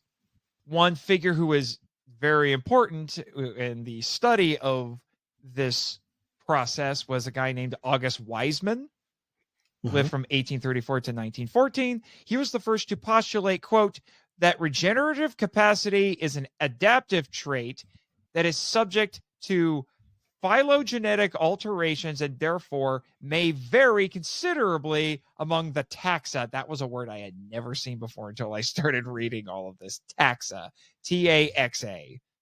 According to Weismann, the regenerative capacity of a particular organ depends on three factors: anatomical and physiological complexity, the frequency of damage to the organ, and its significance for survival. End quote. Basically, the more vital it is to the survival of the organism, the more likely it's probably going to get regenerated. And how often it gets damaged, that can affect it. And I also saw stuff that talked about, like, if an organism is more complex, it's going to be harder to regenerate. In the 20th century, Arthur Edwin Needham emphasized that certain environments were also more conducive to the development of regeneration. And unsurprisingly, aquatic environments were the most highly favorable, because most organisms with high regenerative capabilities come from water. I mean, look at Reptilicus. They hung out in the water. There's debate over whether regeneration is a primitive or an adaptive trait, though. I think it sounds like a lot of scientists land on the adaptive trait wagon. Yeah. So some organisms that are well known for regeneration, the Hydra. No, not the mythological monster, although the mythological version clearly was very good at regeneration as well. And the planarian flatworm, which I think it was the flatworm was mentioned in I want to say that was in the US version, because I think the Danish version of this movie, it was subtitled Earthworm, which earthworms can do stuff like that too, but it's the flatworm that's really known for it. Like they are a couple of the prime examples of adaptive regeneration. Yep. There's also Caudata, Caudata. That's an order of tailed amphibians. Tailed amphibians are, quote, possibly the most adept vertebrate group at regeneration, given their ability to regenerate limbs, tails, jaws, eyes, and a variety of internal organs. They can even, end quote, they can even regenerate their reproductive organs. It's crazy. Amazing. Yeah. I love it. Planarians can regenerate even if they lose 90% of their body. And if they get their heads cut off, the head grows back. I have interesting thing about that. Not only do they, if you put a planarian worm through like a little maze, and they've done this, so it's been taught, they chop that one up, they feed it to other planarian worms, they will know how to do the maze. Wow. It is insane. And again, you chop the head off, it grows a new head. That new head still knows the maze. Oh my gosh, that's crazy. Crazy. It's ridiculous. But here, planarian worms are insane. Well, if you think that's impressive, apparently the actual MVP of regeneration, unless your name is Wolverine or Reptilicus for that matter, I would argue, is the axolotl. You ever heard of the axolotl? Absolutely. It's a Mexican water salamander. I was made aware of it because my friend Nick has some kids, and some little kids, and they think the axolotls are cute. I ask a lot of questions. Oh, anyway, but this thing can regenerate missing limbs, its tail, its reproductive organs, and its internal organs like the gut and the heart, its spinal cord, and even its neurons and part of its brain. And it could do it at any age. Other organisms, as they get older, the regenerative abilities start to wane. The axolotl doesn't matter how old it is, it can keep doing it. That's amazing. Yeah. That's great. So there are 4 types of regeneration. And some of these, there's another list that I have that's related to this, and some of these terms are going to overlap. So there might, even though a lot of these came from the same source, so I don't know why they're kind of repeating themselves. But one type is called morphalaxis. It's characterized by minimal growth and predominantly relies on the repatterning of existing tissues. Okay. And it does this to form new structures. Another form is epimorphosis. It says that is contingent upon the growth of novel, appropriately patterned structures. So it's making new stuff. So it sounds like morphalaxis is more about working with what's already there. This one is about making new stuff. And this involves a process that's called de-differentiation, which is when cells, if I remember correctly, that means like they're converting away from other kinds of cell types. So, right. And it says, quote, the epidermal or stem cell converge to form a structure known as the cone-like blastema. That was something I heard about a lot.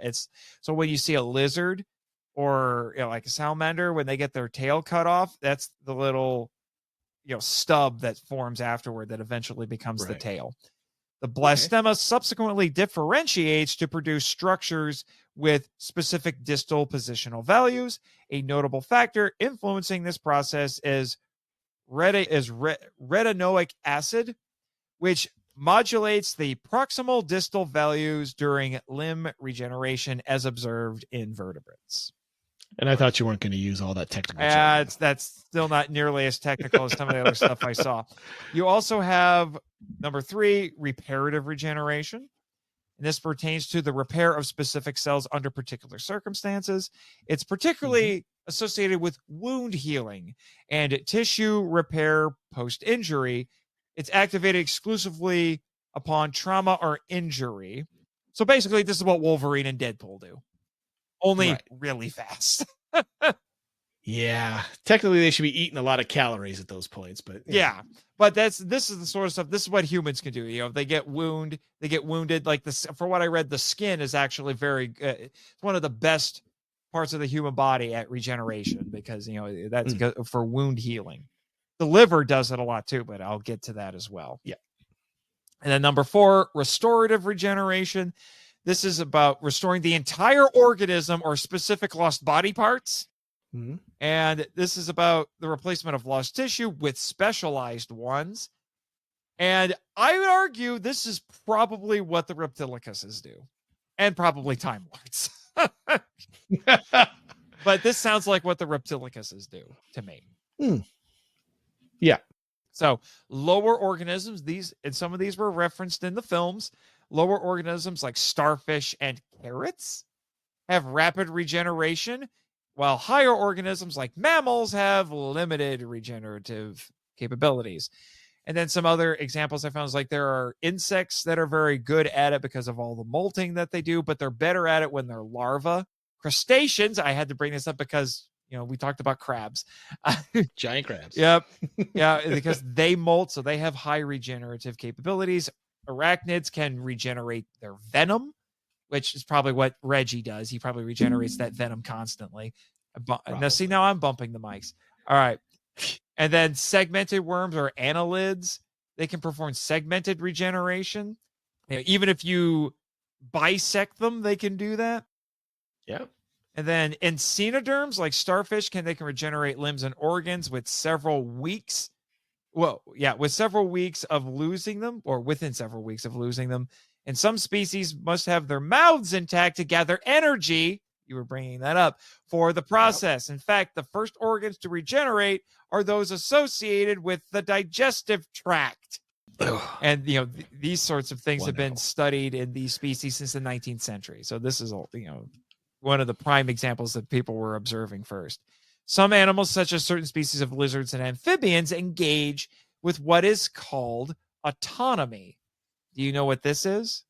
Absolutely, I do. Because I was a child and I used to try and grab lizards by the tail. Yeah, tell the peoples what autonomy is. The tail pops off. It's actually designed that way, that the tail is left behind while the rest of the lizard scurries away. Yep.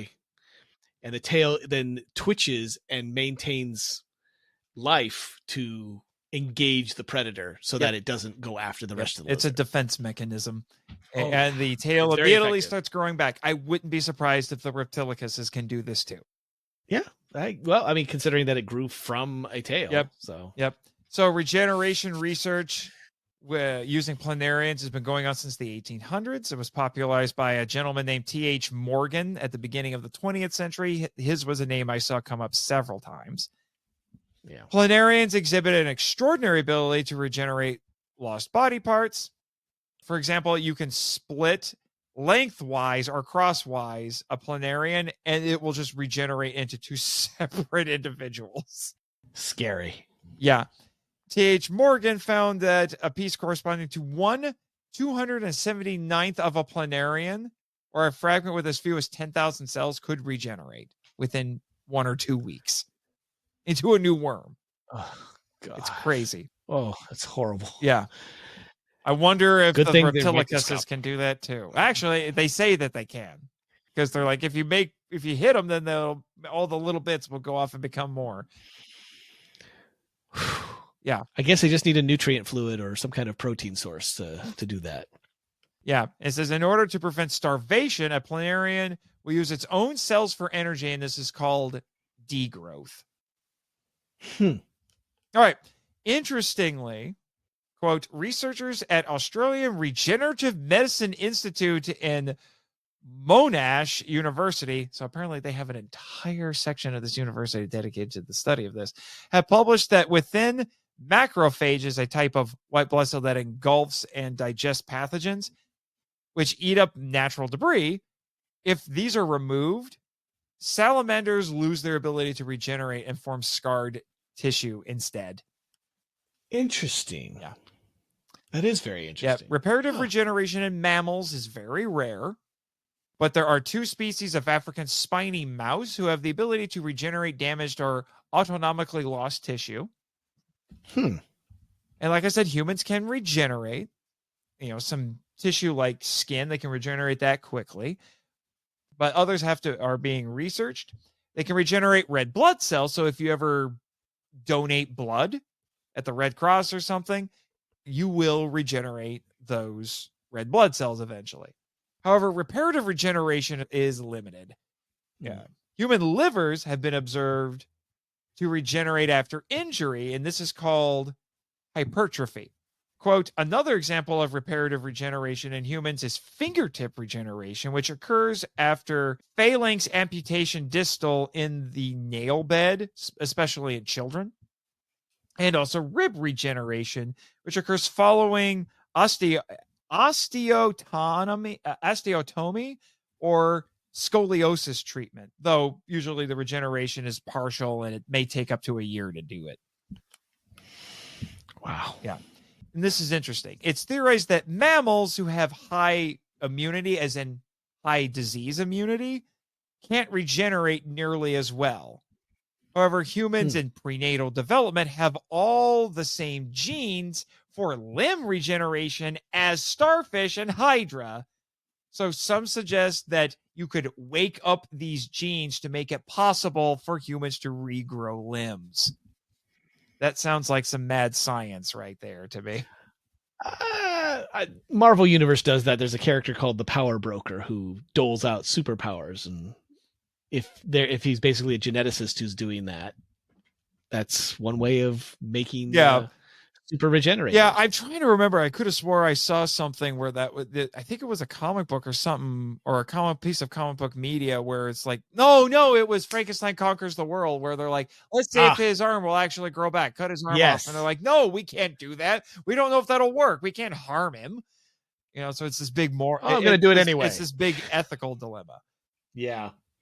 Which is interesting. Yeah, it's very troubling. But basically, it seems like a lot of scientists believe that the trade-off that mammals have is that they're much more resistant to disease than these other organisms, and that's why they don't have the ability to regenerate. So they can't regrow organs and tissue and all that because they're more resistant to disease. I'm sorry, I want both. Idea. Yeah, I get it. Yeah, don't we all? So there's a handful of steps in the regeneration process. Now, one source I looked at mentioned 2 broad phases for it, which is preparation and redevelopment. But then there's, I think it's 6 steps that I found. Oh, 5, excuse me. There are 5 steps in this process. So you have initiation, which is when the tissues are damaged. And then it says the blastema cells are derived from the original structure. And this is stimulated by an external force, often involving the nervous system. It says, for instance, tail regeneration is prompted by the spinal cord, while lens regeneration is stimulated by the retina. Step 2 is de-differentiation. I mentioned that a little bit earlier. Hopefully, I sort of explained it correctly. Let's see if I did. This is post-injury cells adjacent to the wound site undergo significant alterations. And the de-differentiation is a process wherein specialized cells revert to a more primitive state, losing their initial specific characteristics, i.e. a muscle or bone cells. It's not to be confused with transdifferentiation, which is where a cell converts to a different kind of cell. And then it says, quote, what they do is they essentially turn the clock back in these old cells in their body to start to behave like embryonic cells, right? But they aren't stem cells. And this was said by a scientist who was quoted in one of the articles I looked at named McCusker. Said they're different. They're kind of somewhere between stem cells and like an adult stem cell. So they're not differentiated, but they know what they're going to be, end quote. Step 3 is blastema formation, which is when the de-differentiated cells migrate and accumulate out the wound's epidermis. That's what it's made of these de-differentiated cells. Quick definition: blastema are cells capable of growth or regeneration into organs or body parts. The name is the Greek word for offspring. Step 4, cell proliferation and differentiation. Quote, cells situated at the apex of the blastema continuously proliferate, end quote. And it says concurrently, I was just going to quote this. Quote, concurrently, cells proximal to the original, that's a word, to the original tissues of the stump undergo differentiation, forming into specific tissues, such as muscle or cartilage based on their spatial location, end quote. And it says that this is when stem cells change from one cellular type to another. And then in step 5, final structure formation, this is when the differentiation process persists until the terminal structure of the regenerated limb is fully formed. So basically until it gets completely formed. And then all proliferating cells are integrated into the newly formed structure, ensuring no residual undifferentiated cells remain. Nice. All right. And this is where I think there's going to be some overlap with some of the stuff I saw before. But Mr. T.H. Morgan, who is a Nobel Prize winning biologist, identified 4 primary methods of regeneration in animals. So morpholexis, which I mentioned before. Right. Regeneration of an entire organism from a fragment by reorganizing pre-existing cells, characterized by minimal growth and predominant reliance on tissue repatterning. And factors such as temperature, pH, and excretory products can affect this process. And the Hydra is cited as an example of a as a case for this. It says paradigmatic case. Yeah. Yeah, because it says gradients established in the body regulate the appropriate regeneration of head and foot structures. And a Hydra, by the way, is a freshwater polyp that is a freshwater polyp. In case you were wondering what that was, I did look up what it was. And then epimorphosis, regeneration of new cells from the injured site to replace lost organs. Talked about that before. The process for that, quote, this mechanism commences with the de-differentiation of mature structures, leading to the formation of an undifferentiated cell mass. These cells subsequently re-differentiate to form the new structure, end quote. And this is the prime example of this is the regrowth of limbs in salamanders and planarians as well. Those little superheroes right there. Yeah, basically. Yeah, and it mentions here, quote, in freshwater planarians, a population of mesenchymal, I hope I said that right, stem cells called neoblasts, which sounds like an anime attack to me, is the source of cells for regeneration. Neoblasts are the only dividing somatic cells and have been defined by their high nuclear size cytoplasmic ratio and selectivity to, it says, I think, what's the Greek letter looks like a Y? Not a clue. Yeah, so it's radiation, as well as an expression of several post-transcriptional regulators and markers of proliferation, end quote.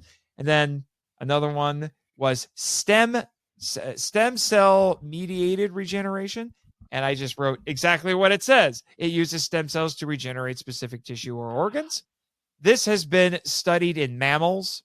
And quote, these include blood derived from hematopoietic, I hope I said that right, stem cells or HSCs in bone marrow niches, and skeletal muscle derived from satellite cells located beneath the basal lamina of multifaceted myofibers. We're getting some technical stuff in there. My apologies. Skin and its appendages contain dynamic stem cell populations that regenerate the epithelial barrier as well as hair growth and color.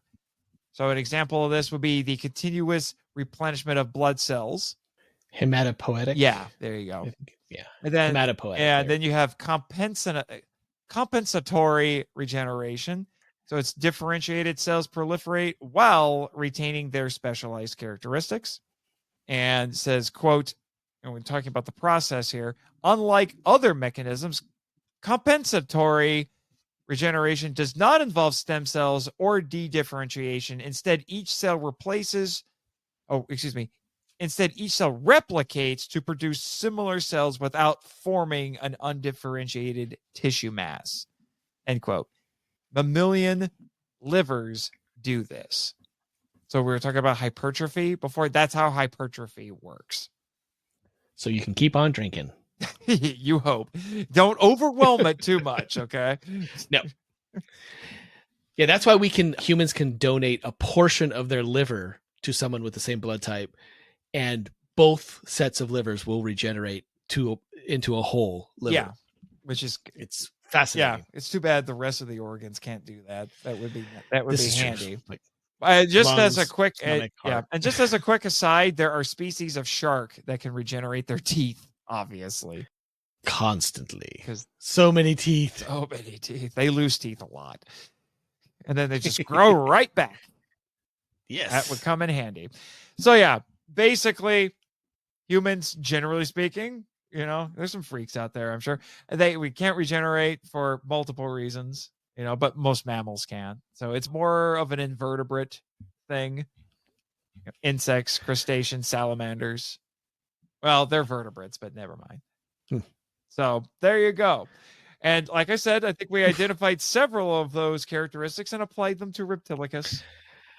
Yeah, the Reptilici seem to have access to several of those abilities, and maybe of a brand new one, the adaptive regeneration, where it gets stronger when traumatized, which, as we said before, is kind of terrifying. Which is why Jet and I are going to have to come up with some clever methods to catch them, because we can't really hit them. I mean, technically a taser might, because you're not actually doing any damage. You're just frying the nervous system. But it would have to get through the armor, though. That's when you open their mouth, right in the throat. Yeah. Although they're so dirty, although their mouths are just kind of always open because they're derpy. But anyway, before we get too much on a tangent, because longest episode ever, we'll start wrapping things up.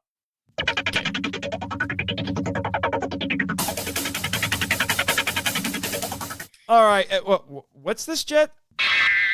We have a letter from Edwin? Okay. What does it say? Oh, it's for Jimmy? We'll wait. I'm sure. Probably a good plan. Yeah, because he's not here. I don't want to read it when he's not here.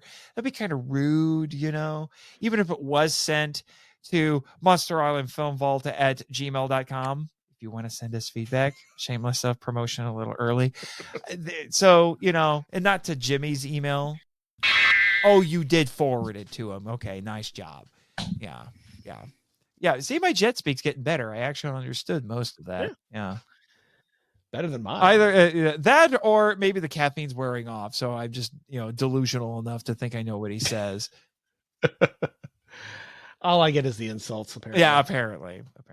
But, Mr. Executive Producer. Yes, sir. We come to a very important part of the show.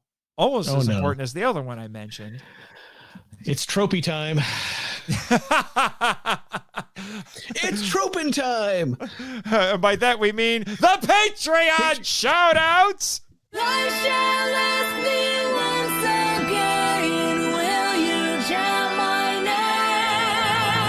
name? Danny Damana! Damon, executive producer, Noyes. The Skullcast! Eric Anderson. Winja Hiya! The Ninja. Christopher Reiner. The indiscreet one, or is it indiscreet one? Please, I have been asking for months. I need to know. How do you say it? No one can agree. Who are you? Eli Harris. Jay Cambrick, one of my co-hosts on Henshin Power V3. Go listen now.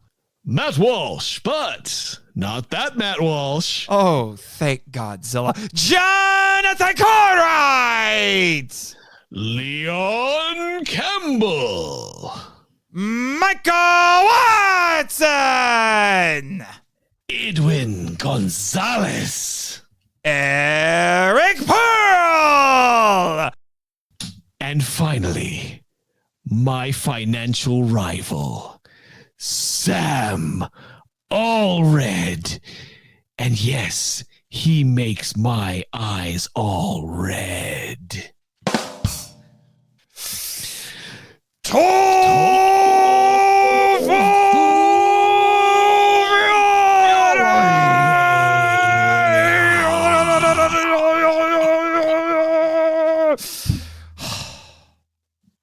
any tofu being served at Repti-Con? Absolutely not. Swedish meatballs Ah, there you go. and smorgasbord. I thought that Which was. I thought apparently that was a in your game, country means but smorgasbord. It's apparently in your country it means all you can eat for $1.95. $1.95. When has food been that cheap? 1950s. Oh, sorry, that I'm, explains. I'm regressing. It's from MASH. Oh, like I think Raymond's a big fan of that show because I swear he talks like those people. Abyssinia. I had to look that up. Yeah, that was a country. Well, Yeah. it was a culture. Yeah, Maybe he's Abyssinian. maybe. I And Gary reminds Who me knows? of Radar.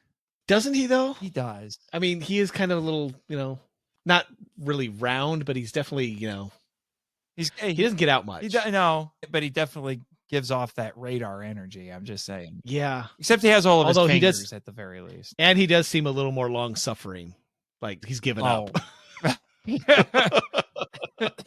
Poor guy. I see him every now and then. Oh, if I- when I jeez. visit the Tofu island. Fury, what are you doing to me? I'm coughing now. Yeah, I'm gonna need a lozenge. Lozenge. Yeah. Oh, that tofu fury. that Tofu Fury. Okay. But anyway, so just to let everybody know, our next couple of episodes, it's a little bit of a theme because you remember, that one time during season 3 where it was the Damon Noyes show for a month. It was Damon Noyes month.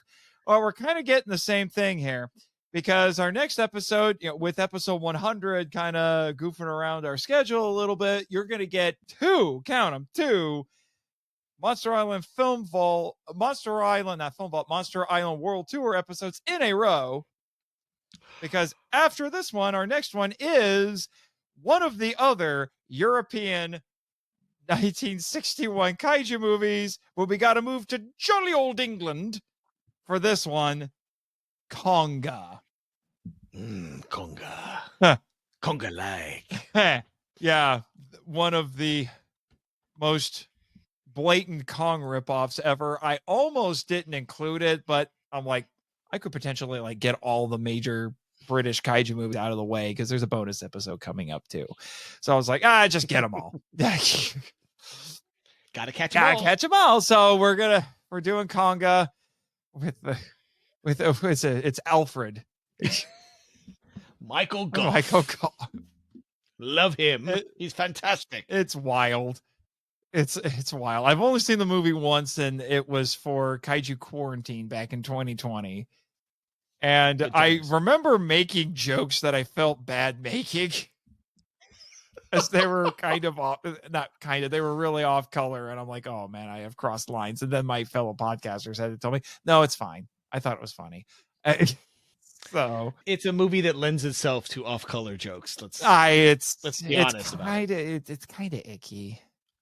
It's very icky. And once I receive the novelization in the mail this week, I will read it and let you know how icky. I will be very curious. Send me feedback. I would love to find out. Oh, I'll yes. share it on the episode. So pre-feedback, just send it in. Send it in. Absolutely. And I will be joined. Hopefully, we'll see how things go with this. I need to get a hold of them because they've kind of been on hiatus for a hot minute, but I'm going to try to get the hosts of Record All Monsters on for this one. Because apparently they have some affinity for Konga. Really? Yeah. Like my affinity for Reptilicus. I don't know about that, but they have some affinity. And then one of the hosts, namely Robert Kelly, because it's a married couple who hosts Record All Monsters. I've had them on before. They were on for Colossal, so they're coming back. Oh, So they're right. coming back. So Robert, one half of those hosts, will be joining me for the next Godzilla Redux, the final Godzilla Redux of season 4. It's wild to think about that. Godzilla versus Mechagodzilla 74. We're almost done with the Showa era. Oof. And he's coming on because, in large part, because he wrote an essay that I think was adapted from the script he wrote for his podcast on it, and he had it published in Kaiju Ramen.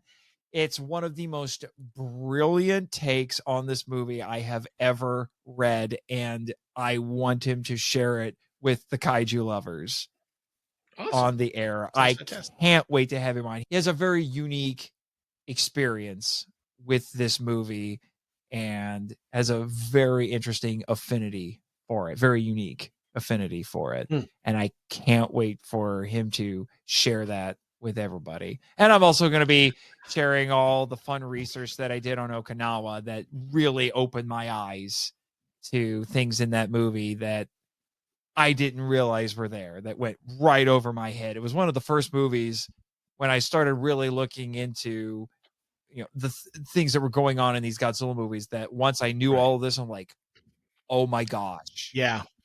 Pretty deep stuff. It's crazy. I can't look at that movie the same ever again. Like, yeah, it's still fun and and all of that. Arguably a B movie, but I feel like that one kind of I think it crawled out of B movie status once I learned all this stuff, because it's so fascinating when you look at it in context with all the stuff going on with Okinawa. So I'm excited about that one. I've shared that research in articles for both Kaiju Ramen and for Kaiju United. So if you want to get a preview of it, you can go do that. I'll probably end up just citing myself as a source, because why not? I do have one observation. Now, this is not about that particular episode that's upcoming. It's an observation about your guest hosts for Konga, who you said previously guest hosted on Colossal. Yeah. And that they're a married couple, Yes. right? Interesting that they both they chose two movies that have really questionable relationships in them. I wonder if there's some subtext going on. I don't know about that. No hate. Just an observation. Let's keep it. Yes. There. Let's keep it there. Hmm. So anyway, that's the next couple episodes we have coming up. But man, we are barreling toward the end of the season. And Nice. I still gotta catch the big monkey, and then we've got Gorgo coming, we've got Gareth Edwards Monsters, we have another Patreon episode coming up. Yeah, things are really ramping up, and so I'm looking forward to it. I really want to get back to Monster Island, man. I mean, going back for the wedding was cool and all, but I need to get back there. I know people tell you it's like, go out and see the world, and it's like, you know what? Traveling is great. Traveling is fun, but I like having a place to go home, to go back to. Coming home is always the best part of traveling. It often is. Yeah. It often is. Even admittedly, the island has gotten a little weird. I saw that when I went back. And I don't just mean because the Dream Machine, took over the island for a hot minute. It was a fun time had by all. I Depending on don't your know what definition it of did fun. to you. It turned everything into the 60s. I can only imagine what it did to you. No comment. Probably best that way. My lawyer has advised me not to comment. Yeah, is his name Raymond? I know. I heard he had a gay old time. Oh, yeah. He thought Ricky was a gangster and tried to prosecute him. That happens. Yeah. Anyway, now we come to the all-important and also meme-tastic shameless self-promotion. So, Damon, has much happened since the last time you were on?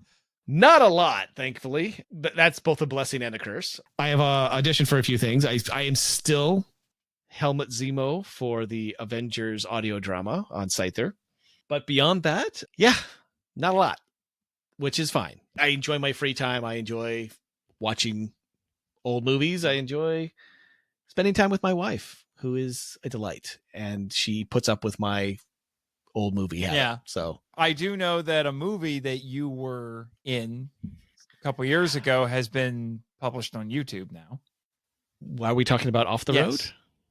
Okay, that's a director's cut. Yes. Of the original, because it was always on YouTube, but he decided it had been 2 years, and he decided to put it back up with the original ending that I wrote, which is the final monologue of the villain of the piece, who I happen to be. Yeah, I was pleasantly surprised. It's only 15 minutes, called Off the Road by Hewlett Productions. Hewlett. I'm sure it'll be in the production notes. Making you work. I'll make somebody will remind me, I'm sure. It's a schlocky little thing that we did out in the middle of the nowhere. Yeah, and you have an indeterminate accent. Oh yeah, that I have a comment that someone left who was very unkind. It's YouTube comments, they don't count. I know. I'm not too worried about it. I mean, I have a very thick skin when it comes to people who review my work. Being an actor, if you don't have a thick skin, you're not going to last very long. You're not going to last as a podcaster either. This is true. Thankfully, I always have my wife in my corner, so she's always appreciative of whatever I do. Yeah. Yeah. So definitely. Although even she's. Go ahead. I was just saying, so definitely go check that out. Yeah. Yeah. If you want. Really quick. Listen to the credits, because you should always listen to the credits so you can get contact information and find out about things like our Discord and our Facebook group and all that fun stuff. So you can find others like you and talk about our episodes or anything else that has to do with kaiju, tokusatsu, all that fun stuff. We have some good conversations, I have to say. A lot of it's in the Discord. I haven't seen it as much in the Facebook group, but I'd love to see more activity in both. I think that would be very exciting. But yeah, a lot of stuff's been going on in the Discord. Oh, yeah. Yeah. Sometimes, you know, people from the island show up in the Discord inexplicably. It's amusing. It's amazing. Yeah. And then obviously also check out my other podcast. I mentioned it briefly here and there throughout the episode, but Henshin Power V3 or HPV3 currently. You know, I co-host that with Christopher Reiner and Jake Hambrick, two of the patrons for this show. And we are currently, you know, it's about Henshin Hero Television. We finished Kamen Rider V3, and we are now going through the original 1966 Ultraman, which I have been very, very excited about. Yes. It's been wonderful. Original Ultraman, best Ultraman. It's up there. It's up there for sure. I forgot how good it was. Yeah. I really did forget how good it was. So give that a listen if you want some more tokusatsu discussions in your life, and you can hear me talk about stuff that's similar but not quite the same as as around here.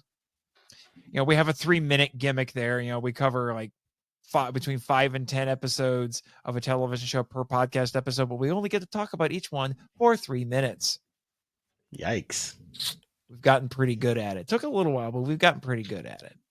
Make sure you get all your most important points out for each episode. And then check out my author website, nathanjsmarchand.com, where you can check out my kaiju books like Destroyer, or learn more about Giant Bug Cinema, where I wrote an essay on the monster from Green Hell because nobody else wanted it. And I joined the project too late to get any of the good movies.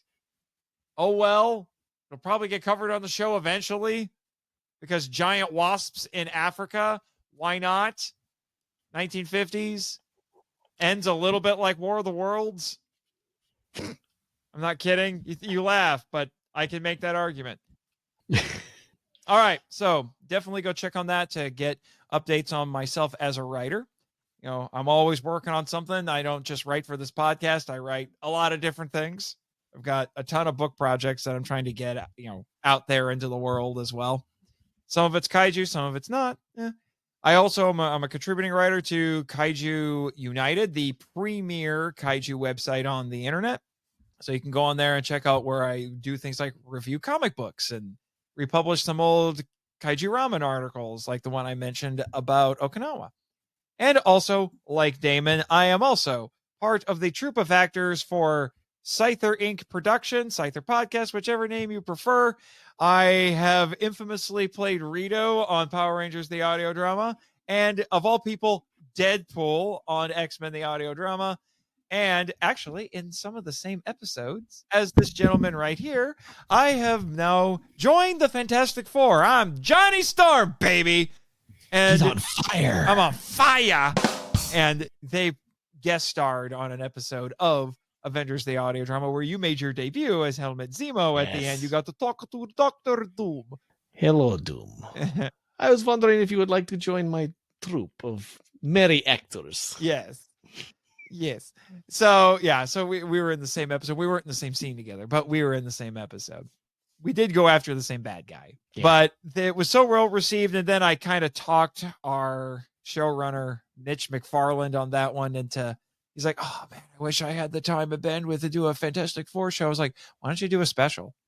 Like, actually give us an adventure, that doesn't have to be with the Fantastic Four, because he wants to have the Fantastic Four on the Avengers show at least once a year. And he's like, you know what?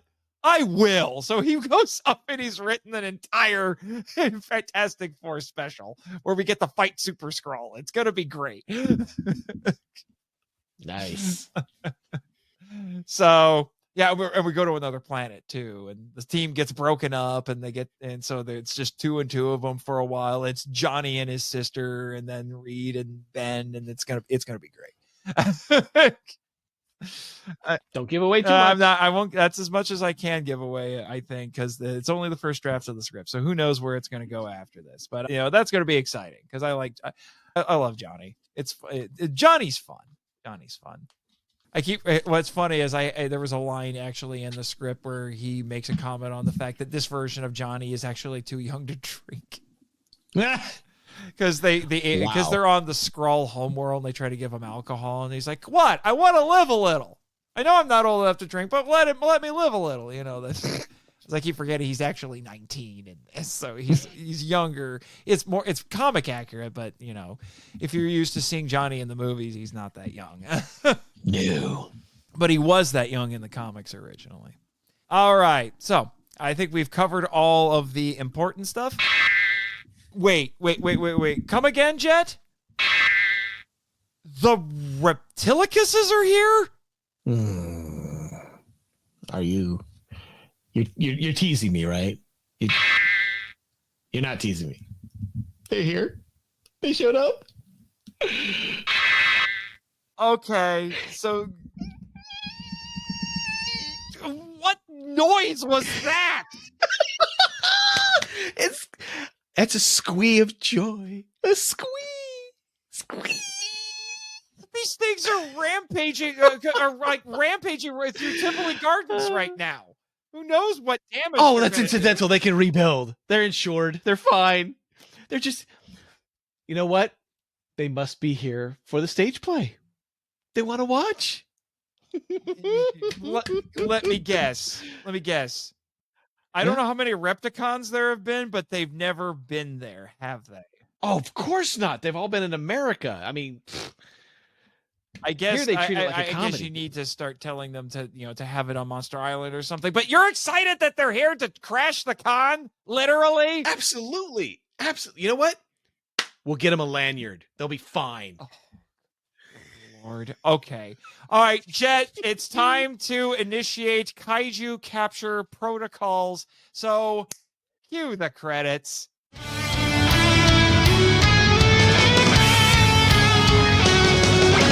Thank you for listening to the Monster Island Film Vault, a podcast produced and hosted by Nate Marchand. Our executive producer is Damon Noyes. If you want to be heard on the show, we'd love to hear from you, so email us at monsterislandfilmvault@gmail.com. Follow us on Facebook, Instagram, Twitter, YouTube, and TikTok. You can also follow Jimmy from NASA on Twitter and our many colorful characters using the links in the show notes, which are on our website, monsterislandfilmvault.com. Don't forget to join our official Facebook group and Discord server, The Markalite Lounge. Our podcast logo was designed by Rebecca Hudgens. Follow her on Twitter and Instagram at super_R_illustrations. Sound effects sourced from freesound.org and created by JP Gant. Our theme song is Wanderer on the Offensive, live edit by B33J, Sarax, Juan Madrono, and Nonsensical Lexus, which is a remix of Counterattack and The Opened Way by Kawatani from Shadow of the Colossus. Additional music includes Every Country Has a Monster, performed by Jonah Ray, and Chant My Name, a cover by Second Archive of the song by Masaki Endo. All film and audio clips belong to their respective copyright holders, and no infringement is intended or implied. Please rate and review us on Apple Podcasts, Spotify, and/or Podchaser to spread the word about the show. You can even support us by joining MIFV Max on Patreon. MIFV is a Moonlighting Ninjas media production and a proud member of Pod Nation. Sayonara!